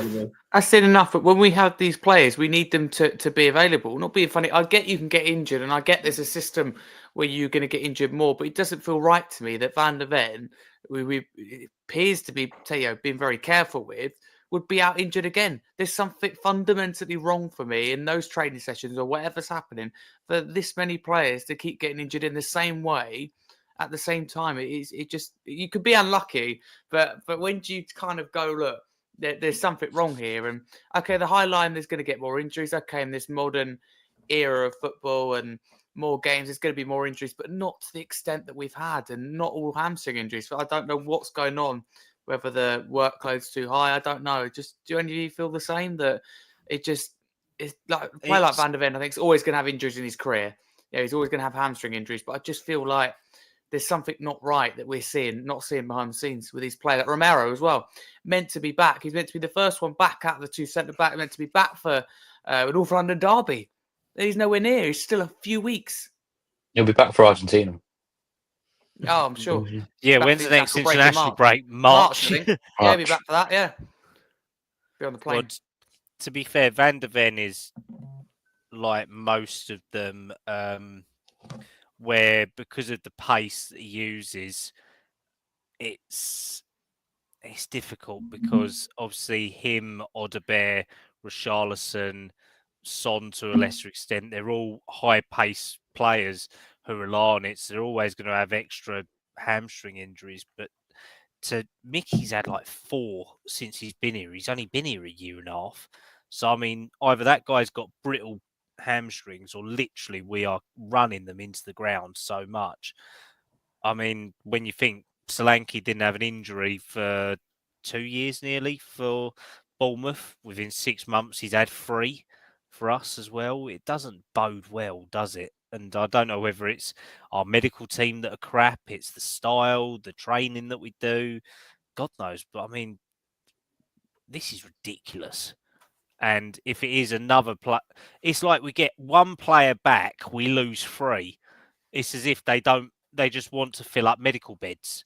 We might as well just have a team of Jack Wilsheres at this rate if it's going to come down to it. And it doesn't inspire confidence, does it? Because we paid high money for all of these players, and all we've done is we might as well just build a hospital. I mean, I'm not going to lie, North Mid Hospital needs refurbing down in Tottenham, so we might as well just put in a Tottenham wing and all that for the amount of players we've got in there at the moment. We'll just move the sports science down there, just suit the public, because literally the amount of injuries that we have is diabolical.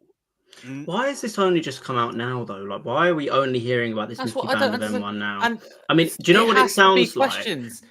Who's lied? Someone's lied here. Again. Someone's either lied, and do you know the reason? It's probably because it's coming out now because it's like, oh, Tottenham have just found out he's injured. They don't have time to react to get a centre back in. It's like it's come out at the worst time possible because Tottenham can't act. Whereas if it came out when Brentford happened, Tottenham would have had to act and get in a centre. They would have had to do it. And it's come out now at this point where it's like, okay, well, it's too late. Tottenham can't do anything about it. So maybe it's PR controlling it. That's the thing. I mean, I don't know. To be fair, they pumped out that stupid tweet earlier about them announced dates for Beyonce, didn't they? Yeah. That went down like a lead balloon. Let's put it that way, and that got pulled quickly. But I mean, I don't know. There's something not right here, and like you said, for it to come out tonight, half an hour to an hour before the end of the window, sounds like a cover up. Does to me. Yeah. It does to me.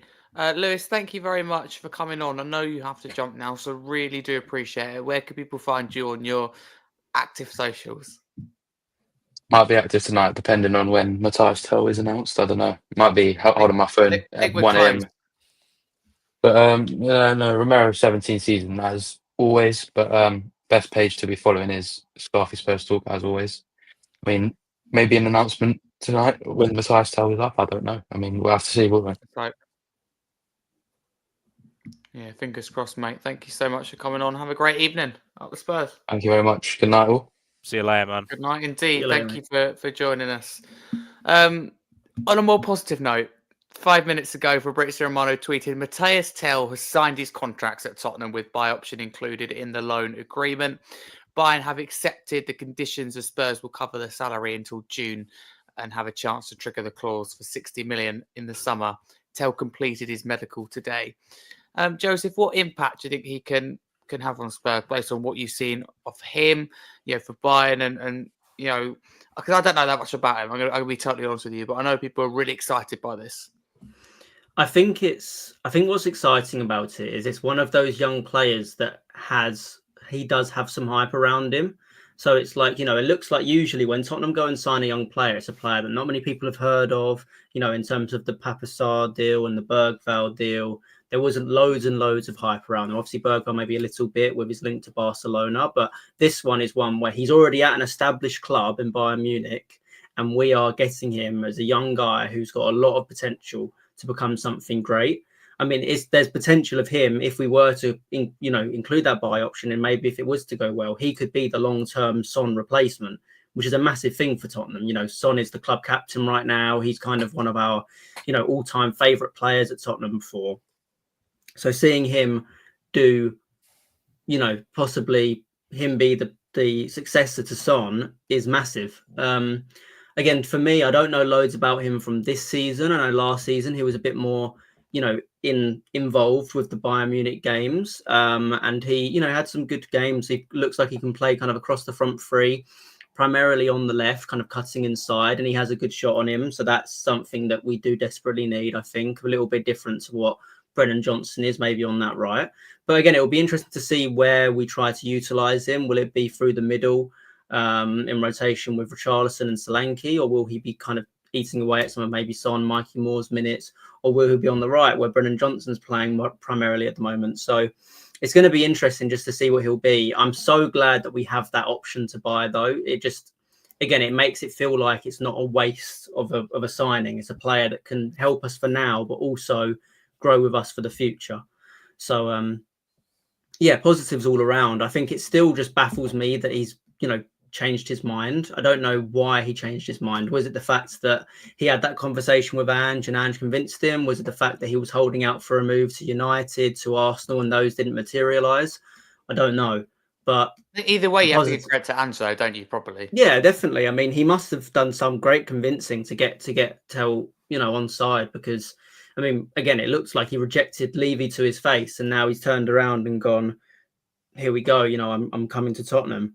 Looks like David Ornstein just tweeted saying it's all signed, so it's it looks like it's coming. It's going to be announced soon, hopefully. But yeah, you know, it's just great to get another young guy in. And again, I think, you know, a lot of people were saying maybe look at some senior players, and I appreciate, you know, why people want that, but also Tel kind of fits the age profile that we've kind of got at Tottenham, where he can almost grow with some of the other younger guys if he was to stick around. You know, you think about him, Archie Gray, Bergval, Sarr, Wilson Odobert, you know, all of these players are kind of all in around a similar age. And if they wanted to stay at Tottenham and did stay, we've got a good young crop of players, all kind of, you know, promising players, all kind of growing together in the team.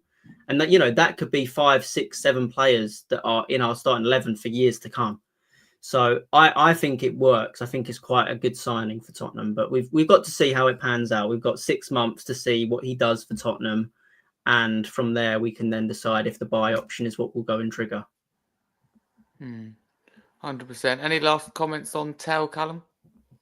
Well, there was a comment that Joesph said where going, oh, we get 6 months to look at him, and he's got a great option in there.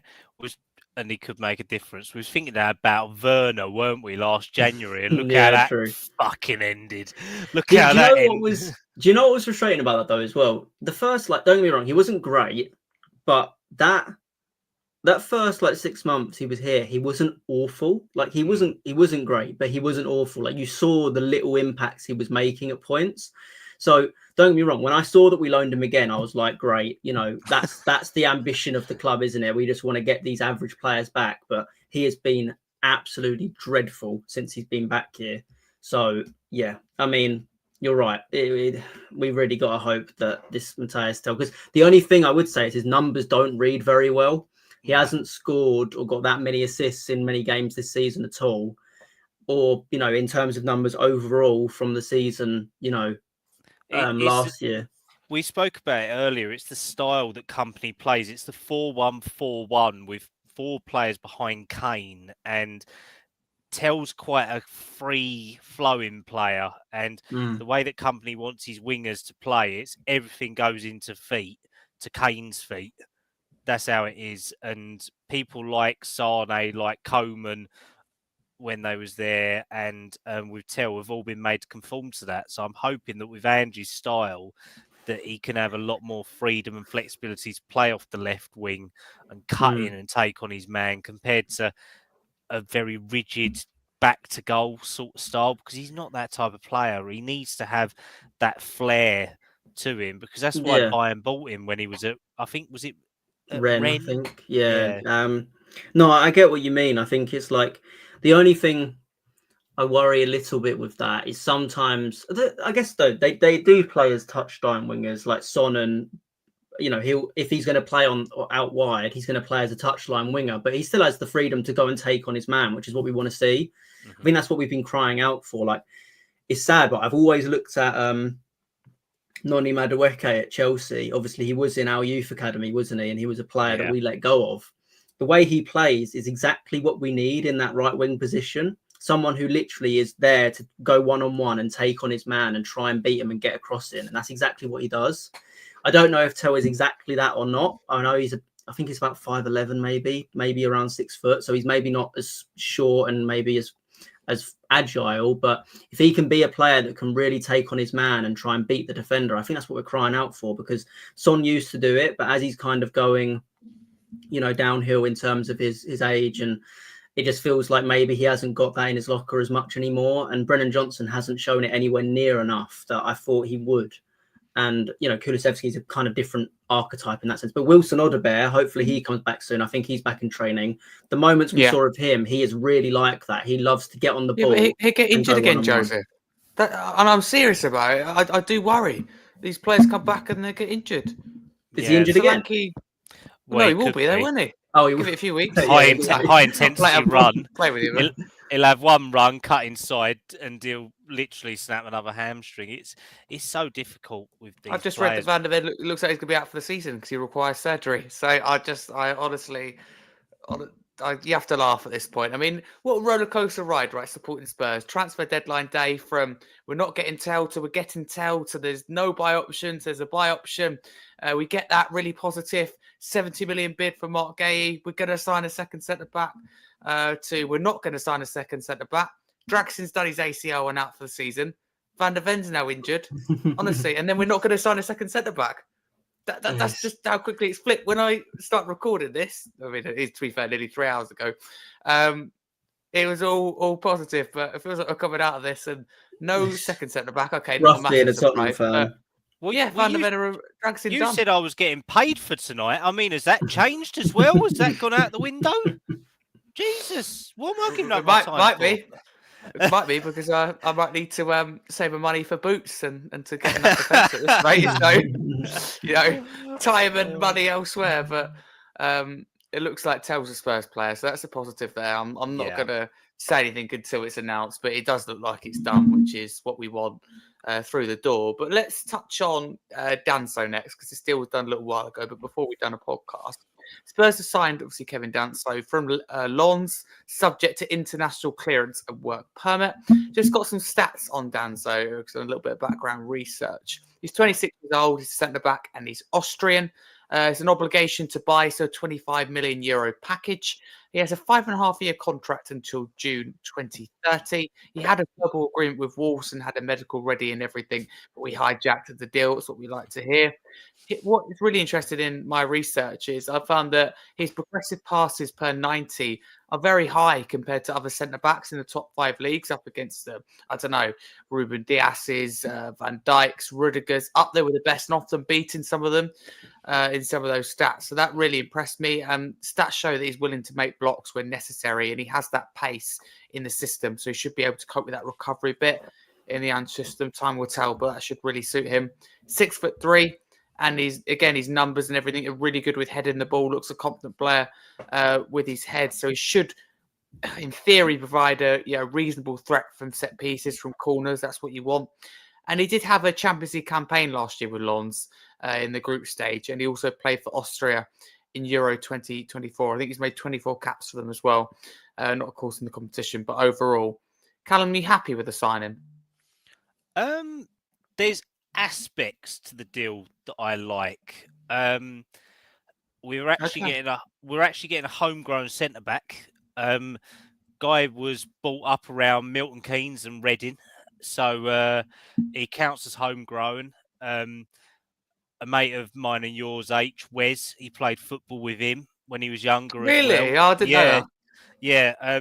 He didn't have a too positive time over here. He was kind of shafted a little bit, and his loan deal from Augsburg, I think it was, to Saints didn't go too great. But no, I mean, he was in the league.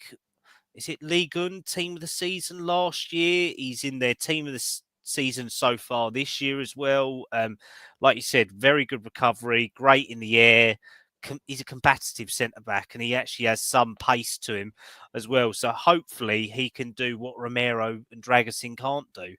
And yeah, I think it's positive. And I mean, he seems to, well, the fact that we've nicked him off another Premier League club, barring that it was Wolves, shows that he was interested in us. But what doesn't help is that why couldn't we get this deal done 20 days ago if we knew he was about and all that?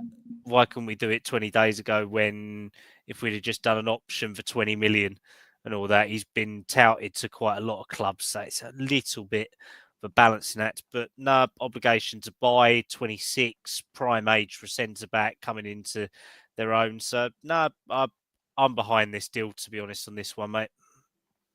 100%. Joesph, talk to me. Danso, you're just happy to see a centre-back come in the door at this rate? Well, yeah, I mean, it was desperately needed, wasn't it? So, yeah, I mean, the one thing I didn't know too much about him before we signed him. The one thing I did remember is he had a loan spell at Southampton that wasn't great when he was playing there. So that's the only thing I remember. But apparently he's done quite a lot of improving and kind of growing as a centre back, and hopefully he comes in and does a job. I mean, we just need someone that can hopefully fit this system a bit better than what we had. But honestly, I'm trying not to be negative, but again, just seeing all this news about Van der Ven and just seeing obviously Dragusin, ACL injury out for the season. Honestly, it's just making me worried for what this season's going to have left for us, because again, not having any kind of centre back in, any real centre backs in the team other than now. Again, if we really think about it, the three centre backs we have are Romero, Danso, and Ben Davies, and obviously Archie Gray is going to have to fill in there. That is not a good enough core of centre backs to play the rest of this season. When you're still in 4 competitions, that is not going to cut it. And unfortunately, it's got too late, and we can't make any kind of signing. I don't know. Again, I don't know if there's any chance they can recall Ashley Phillips, but do it. You've got to do it. You've got to bring someone. You've got to have some kind of centre back, because we're sitting here and we are so light at the back.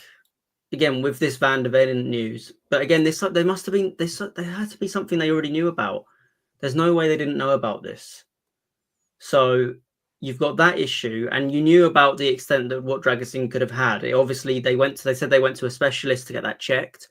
So if that's something that they had checked, and they had a feeling it could be something really seriously wrong, why did we not just do anything we can to get some other defender in?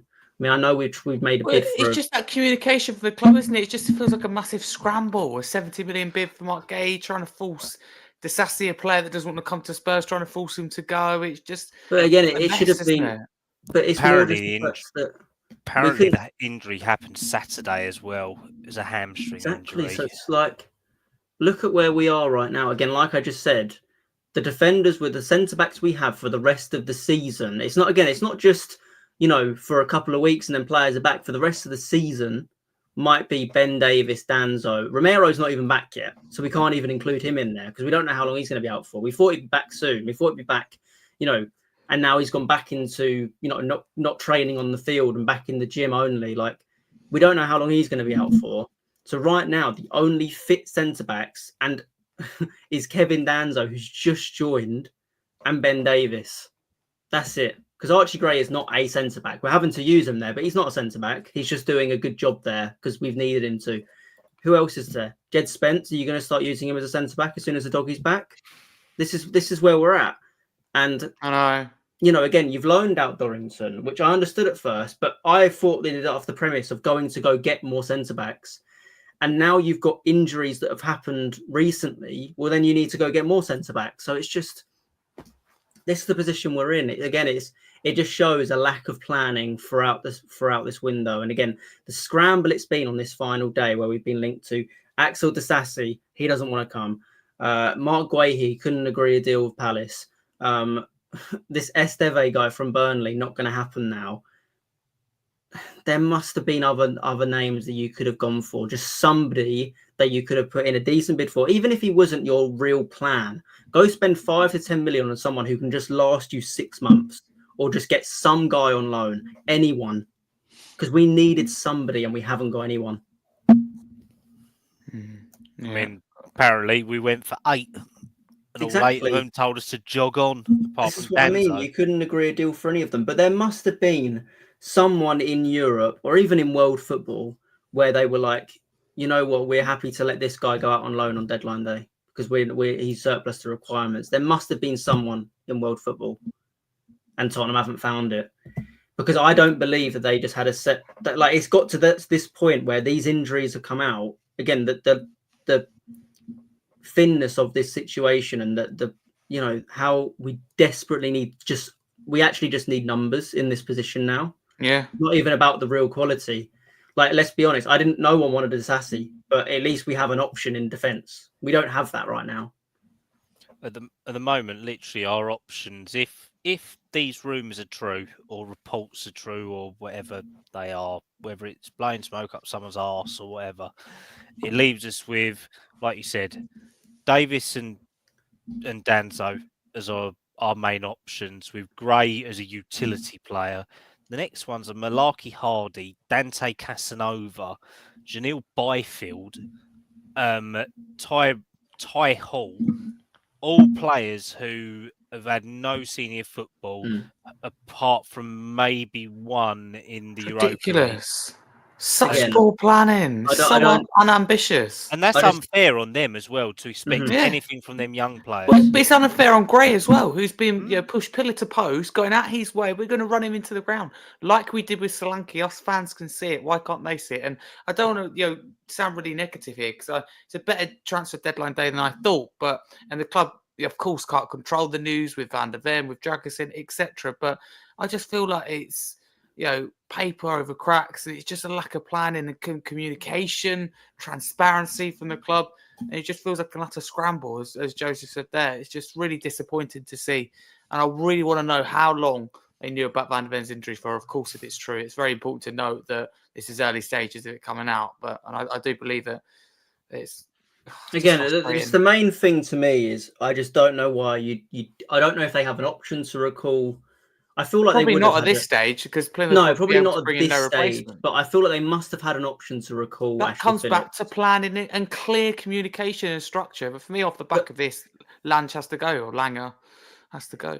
Just to me, like, again, that is the it made so much sense to recall Ashley Phillips if that was ever an option. It makes complete sense, because he's actually better than nothing. We have nothing. He's a senior. He's actually played in, I mean, again, it's only Championship football. It's not Premier League, okay? But he's one of the better centre-backs in the Championship. He's one of the players where I thought at the start of the season, why are we loaning him out? Because I thought this was, he's been out on loan for another year in the Championship. Obviously, he came from Blackburn, played for Stoke, played for Plymouth. It's like, okay, why are you not embedding him into this senior team and seeing if he actually is good enough for the Premier League now? I think it had the writing on the wall all over it, club signing. And that's how, because when you think how cheap we got him for, 2 million from Blackburn. Yeah, they saw it as an opportunity, didn't they, rather than an actual player to use. I don't think Ange fancies him at this present stage. And like you said, if there was the option to recall, well, that should have been the 1st of January, shouldn't it? Because we was already up shit creek without a paddle then, and now we're up shit creek without even the boat. And all that, we're literally hanging on to whatever's left of a paddle, and all that we've got. Yeah. And it's such a bad position right now, and I don't know what we're going to do. Frustrating. When you think of how well we started, Kinski done within 5 days, but then you think. Well, we've ended the window well as well, but it's just that we've gone quiet when we needed it. It's just considered the position we're in is rather underwhelming, I think. Not what we've done in the window, but the fact it's taken so long, A, and B, that there's just isn't that communication there. It's a scramble. And again, we overpay because we don't plan. It's been a weird window as well, because usually we're Yeah, quite quiet with our business, aren't we? Like Yeah. Bergvall came out of nowhere, Odebear, Solanke, all of these. They was quite quiet deals. But this is Danso was quiet though. Well, that's what. Yeah, I mean. but I think again that was more of an. I don't think it was one that Tottenham were working on. That was an for long. opportunity. I think yeah. it was more just the fact that he was going to go to Wolves, and then Tottenham just went, okay, we're going to go for him because we need someone. Opportunity, and he just went, really.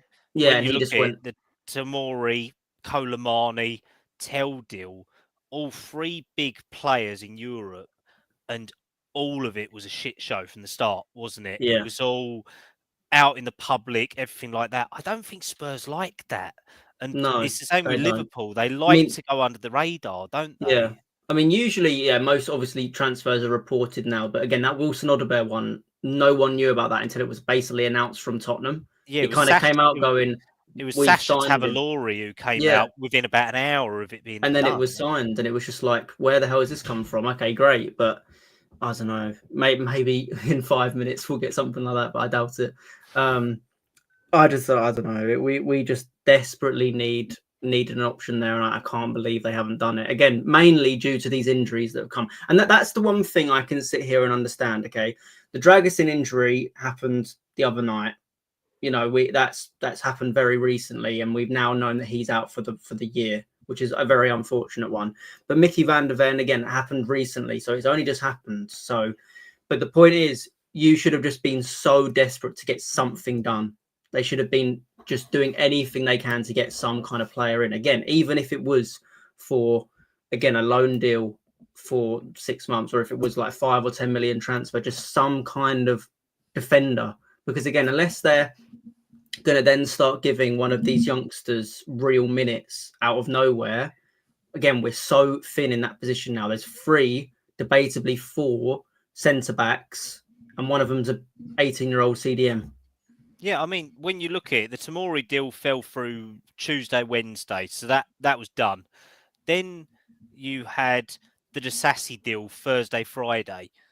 Well, yeah, we agreed to deal with Chelsea, but he weren't interested. He was going to Villa. So that's still been Friday, Saturday, Sunday, and then all of today. So we've had 4 days with Dragusin getting injured. So, yes, okay, Danso comes in.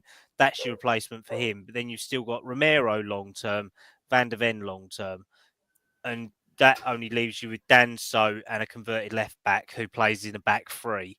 Even Danso plays more left in a back 3 as well for Lens for quite a bit of time as well. So he's going to have to adapt to it. So what does that say? It's complete and utter shambolic.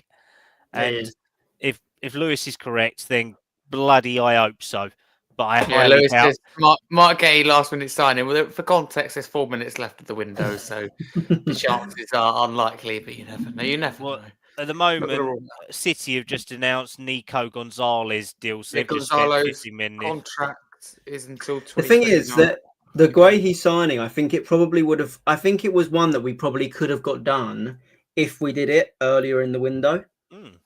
Again, because I think Palace would have gone, okay, 70 million for a player that's contract's expiring in 18 months. I don't know though, to be honest. Look how difficult they were. They had lost Chalobah, to be fair. No, I know, but I reckon 100.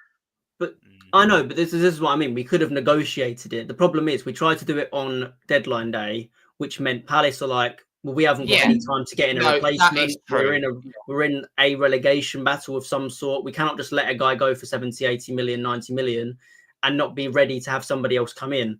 They couldn't afford that risk. Whereas if we did it from the 5th of January or the 1st of January, we could negotiate. They could be looking at options where they can replace him, and maybe we could have got some kind of deal done. But unfortunately, again, we've looked on deadline day, which for a team like Palace, they cannot afford to just let a player go on deadline day. They're not in a position to do that. They lost another player as well at the weekend to injury, I saw. So, I mean, losing Chalobah is bad enough for them. That's going to have a big effect. Their senior centre-backs at the moment are Chris Richards, Lacroix and Gahey. That's all they've got. That's it. Yeah. They've got those guys bring in a replacement because they lost Chalobah last minute. That's a decision that Chelsea made. Yeah, so I mean, but even they've struggled to replace Chalobah. and all that. So they've been struggling for 22 plus days since he went, and then we try and go and nick their best centre back. It's just not going to happen. No, they're not going to lose Anderson in the summer last year, then to lose Gahey and Chalobah and all that, 3 of their best centre backs. I mean, don't get me wrong, Lacroix's great, but he's not on their levels, I don't think. And Chris Richards is just all over the place. So it's just poor planning. Again, did we actually ask Gahey if he was interested? Did we actually sound Palace out? No, we just stuck a silly bid in there, which I thought was the PR exercise to show, look, we tried this money. If they have a plan to go back for Gahey in the summer, then fine. Then you know that he's got 12 months left on his contract. So then does that mean we're going to put 70 million down on the first, the 1st of July when the window opens or whatever it is? Does that mean 70 million straight there? We get Gahey straight away in for pre-season. You know the club won't do that. No. All they'll go is, oh, no, sorry, we've spent that money elsewhere. What the fuck are you spent it on? Oh, well, we've got a new hotel and we've just bought the field down the road. We're going to put an ice rink in or something like that in the middle of summer. It'll be the aspects of that where you have to look at it and consider. And ultimately, I think it's all just splashing cash or throwing figures out into the worldwide system and just backfeeding it through channels. Just to say, well, look, we tried. Well, you tried too little, too late, as usual. And I appreciate, again, I know a lot's been said about this, like with Ange in his press conferences. He said, like, oh, the club's really trying and we're trying to find the right profile of player for the squad. We don't just want to get anyone. But it's genuinely got to the point where you just needed anyone. We genuinely just needed anyone because of what's obviously come out tonight. We genuinely just needed anybody. It doesn't matter if they didn't really perfectly fit the system. We just needed a senior centre-back who's played at this level or around about this level. That's all we needed. It didn't need to be anyone special. It didn't need to be the perfect signing. But unfortunately, we come away with nothing. And now we look at, again, we're going into this final bit and we don't know what's going to happen. Well, the transfer window's closed as we speak. So that's it. It's done. It's 11 p.m. So before we end, let's get both your thoughts on the transfer window because nothing will happen now. Kallum, what would you rate that out of 10 for Spurs? Probably for getting a goalkeeper who seems pretty good and a centre-back who I quite like and a forward if we actually got the deal sheet in the right time. Knowing Spurs will probably lose the fax machine or something like that. You know how it'll go. I'm going to give it a 7. I think there is still a lot more to be done though, mate. 7 out of 10. Fair enough. I think that's fair. That's probably, kind. I think that's quite a positive. Joesph, what are we thinking? I'm giving it a 4. That's down to the really just... I think this is one of the worst transfer windows I've seen Tottenham have in terms of just the strategy around it. Like, I understand there was obviously worse windows in terms of incomings when we obviously just didn't bring anyone in. Fair enough. There's been times where that's happened. But in terms of what I've seen from our recruitment team, I have no belief that they are the right people to run the club. I've seen, bringing in a goalkeeper right at the start and that seeming, kind of positive. But again, that now, to me, it just looks like it was one that they had to rush again because they wanted to do that in the summer. But because of Vicario's injury, they rushed it and brought him in now. We've seen, again, this whole Mateus Tel fiasco where he's, rejecting us. He's rejecting Levy to his face. And then somehow he comes in at the last minute. I don't know how that's happened. I genuinely think he was holding out for another move somewhere else.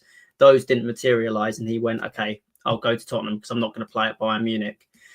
Again, Danzo seems okay, but again, we're stealing a player off Wolves. It doesn't show that much ambition to me. It's just a player that we got an opportunity to sign and we got to do it. So to me, again, I don't mind the players. I don't mind the players as much, but it's more just the way that we've gone around it has been shocking. And the fact that these people are genuinely employed to recruit, Johan Langer is there to recruit players. Scott Munn, I think he's basically a part of the recruitment team. This is their job. And this is where they get to show what they do as their job. This is where they show the work they've done in this window, in this 30 days. and it's been a shit show. So the fact it's been this poor, to me, it can only be a 3 or 4 out of 10. That's a big difference between both what you're given, but fair enough. Any last comments on the window? Well, how do you feel about it, Harry? What do you feel about it? It's a good question. I think that in the end, we've brought in good players. I think Kinski has a good recruitment. Wouldn't have been a priority position at all, but I'm glad we brought him in. Tell unexpected. That's nice. A little bit of buzz around that. Danzo, don't know a lot about him, but looks good. But it feels too little, too late for me, considering the situation we're in. I'm just frustrated with how long it's taken, and the fact that we're now hearing with Van der Ven. They found out on Saturday they had time to bring in, for me, a second centre back, and like you said, it's a bit panicky towards the end of the window. So it could have been worse, Joesph.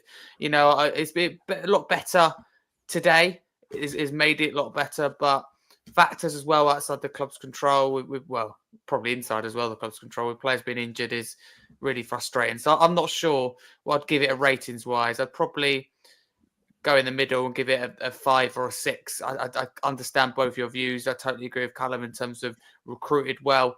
It's been a really good end to the window, but I also agree with you, Joesph, that it is too little too late. And that there's been a lot of mess in this transfer window, and there should be a lot of questions into Munn and Lange's future. I think that's the real thing. That's the real thing. I think it's like, I don't mind the players we've recruited. I've been impressed by the players we've recruited. I think Matthias Tell's a real coup. I think he could be a great player if he was to stay at the club anyway, because it could just be a loan. I think Danzo is an adequate signing. I'm not like sitting here praising it like massively. I just think, again, it's not a bad signing. And Kinski, I think, hopefully is going to be a good deal. Hopefully he becomes a good goalkeeper in the future. But again, it's just more the way we've acted. We haven't acted as a professional club. We've acted as a club that doesn't know what it's doing. And that's the last thing you want to see from a team that are trying to challenge in all these competitions. You want to see a team prepared. You want to see a united club that have plans, that have strategy, that know exactly what they want to do before they do it.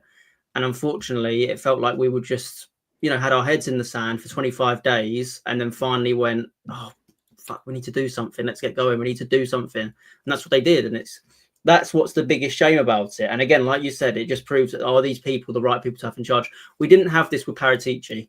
We didn't have this kind of rushing. And Paratici also had the way of convincing players that Tottenham was the club to come and play for. I'd much rather have Paratici back than have these people in charge. 100%. Kallum, any last minute thoughts on our transfer window before we wrap up? I just think it means that we've got to hope that any of the news that we've heard tonight in terms of injuries, in terms of last minute this, last minute that, is not true. And one thing that's promising so far about the Van der Ven thing, sorry to interrupt, but no big journalists or anyone's come out and confirmed it. Mm-hmm.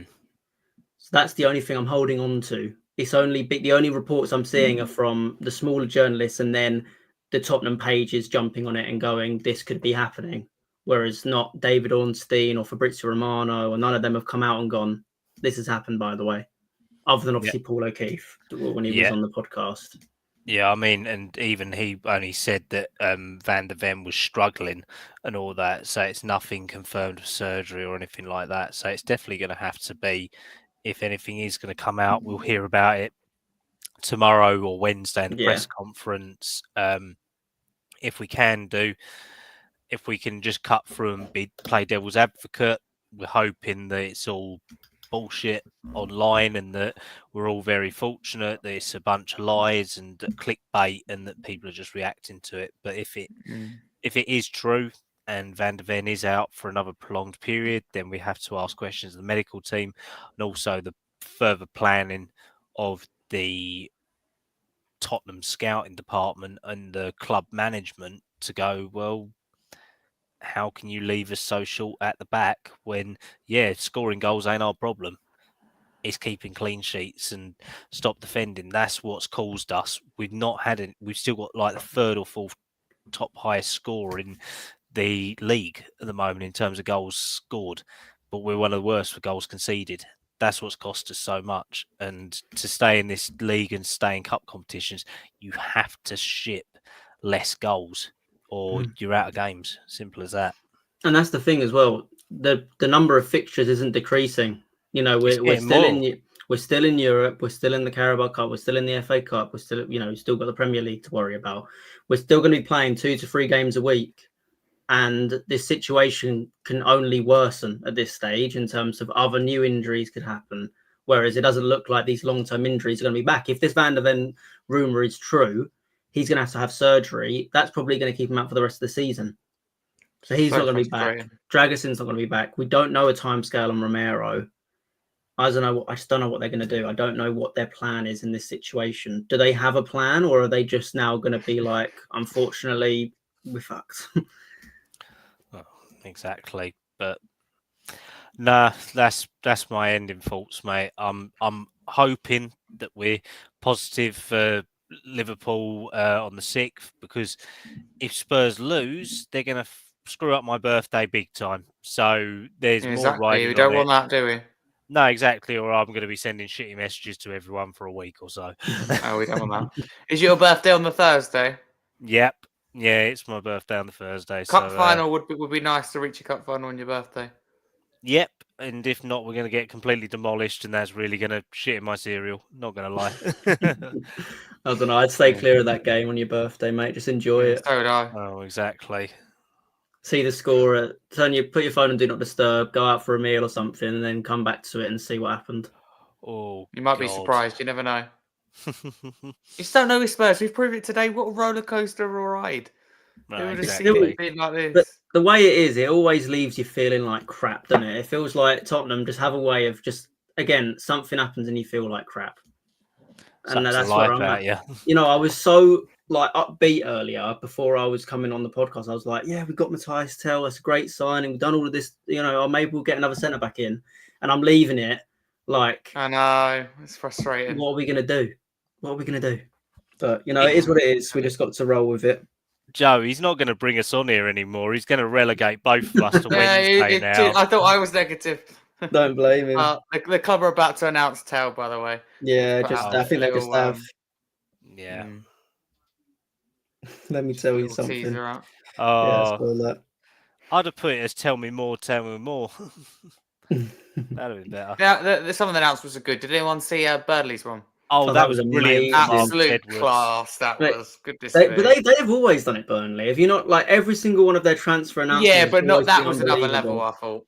But they have always been really, really impressive. So they deserve a raise. They've got a great media team there, haven't they? Could have done a lot worse than getting Marcus Edwards in. Let's put it that way. The deal they did for it as well. I think it's 8 million obligation to buy. And they'll probably be in the Premier League next season, wouldn't they? You imagine Burnley are going to be up there. We get about 3 million of that deal as well because of the sell-on clause. I remember last window it was they was quoted at like 30 million, and we would have got a bit more. It's 8 million. How far he's fallen, to be honest. Yeah. But I still would have taken a punt on him. I think he's better than Werner. And he's would he become a homegrown player as well? He is homegrown because he was with us until the age of 21. Would have made a lot of sense, wouldn't it? If Burnley could have got him, we could have stolen that. And again, 8 million is nothing. Exactly. Oh well. Is what it is. We just got to hope that maybe this Van der Ven rumour is bollocks and that he'll be starting against Liverpool. And I don't know. Maybe they'll just randomly announce another signing out of nowhere. That happened. No one knew about it. All got signed before deadline day. Or before the deadline, sorry. Yeah, as I said, you just don't know with Spurs. But I do think that wraps us up nicely for this special Spurs transfer deadline podcast, where it's been a long one, but we reviewed Brentford, we previewed Liverpool, and we talked all things transfers and saw the deadline day out. What are we doing? 3 hours 23 minutes. So really appreciate it. Kallum, obviously, you've been on the whole time. It's been a big one, but do appreciate it. And also the numbers are really good and really impressed. 538 views, people listening live on YouTube in that podcast. So that's very high. To give context, you know, average kind of when I finished is, if we're lucky, is 100, 150. So that's sky high. So we do really appreciate it, Paul. But I better dash because I'm up at 5 tomorrow morning. So I do want to try and get to bed as long as everyone else will do as well. That's what Spurs does to you. Yeah, oh dear, indeed. Might be setting the alarm to snooze, that's for sure. But no, thank you to everyone who's listened. For listening after on a podcast platform, I know it'll come to you after, but still I think it's an excellent listen to see how the deadline day and rollercoaster ride unfolds at Spurs, as well as getting your usual preview review. Wanted to make sure that was in for you as well. So if you are listening on a podcast platform, don't forget to drop us a follow and a 5-star review. If you're listening on YouTube, smash that subscribe button. It really does help. So a lot of you listening in, but not many at all subscribers from tonight. So if you can subscribe, it means a lot to support the content. Thanks to everyone that's come on tonight. There's been quite a few of you, so really do appreciate it. The panel have made it a lot easier tonight to get through, as well as a chat as well with your engaging comments for those who've been listening live on YouTube. So thank you to the guys who've left earlier: Billie T, Simon Yearman, Dorest Spurs, Johnny, and Lewis. But also thanks to the two guys I've got here now, Kallum and Joesph. Starting with Kallum, where could people find you across social media? Because obviously this is the last Premier League show on Wednesday. Annoyingly, StreamYard with their frustrating limits. Me doing a big show like this doesn't help. I'm totally aware of that, but I think it was worth it. Yeah, no, can find me at Kallum Subs 97. Obviously, Premier League show this Wednesday. I will keep bending Harry's ear until I can get it back. I will start cutting his Premier League, his Spurs show short. I'll start jumping on in the background. But no, I really appreciate tonight, mate. And no, it was really great to be on with everyone. So yeah, go and like and subscribe, and see us on 7:45 on Wednesday. Yeah, absolutely. For the last one, should be a good one. I didn't want to have to do it, but StreamYard's frustrating. And because Spurs now play twice a week, there's a lot more content. And last month, it got to the point where I just had nowhere to record the videos because it wouldn't stream. It maxed out. So we don't want to get to the position with the show as well. Everything lined up. Go and press the live button, and it won't let you. There's nothing worse. So I'm sorry to do that, but Kallum has been relegated to I don't know what. So I have to try and think of another. I'll take the Twitter. I'll take the Twitter Spaces. Sorry, Joe. I was here first, mate. You're on your own. Oh dear, love it. Thank you, Kallum, and for staying all the way through as well. You've done that, so thank you very much. Appreciate it. No worries, man. Joesph as well. Thank you for coming on for the transfer talk, and again seeing it through right to the end. Where can people find you on the socials? Talk to people as well about your role within the page, which is fantastic, I think. Yeah, thank you very much for having me. Again, big up to both of you for lasting 3 hours and 26 minutes. I think I don't know if I'll be able to do that, but fair play to both of you for getting through all of that. But tiring evening for a Tottenham fan. Just find me on X at Joesph THFC. Again, trying to grow my personal page as well as get involved with more Tottenham things as well. I'd love to, if anyone, wants me to feature anything, I'd love to get involved with all of that as well. But also, again, thank you, Harry, for giving me this opportunity to join you in this page. It's been great to be here. Again, featuring with Kallum last week was great. Really enjoyed that. And again, doing the X Twitter Spaces, they've been really great. We've had some unbelievable engagement in that, some great conversations. And we're looking forward to doing more of those as the season goes on. Sometimes not, always exactly every game, but most games when we can do them, we're going to try and get them on, get people involved to have their say. So yeah, it's great what we're doing. And again, onwards and upwards for the channel. It's going to be hopefully a good year. Yeah, fingers crossed. Thank you, both of you, for making that possible and shows like this tonight possible. A last minute decision to go through to deadline day with Spurs being more active in the January transfer window. That's the way we want it. So thank you to everyone. The massive come on you, Spurs.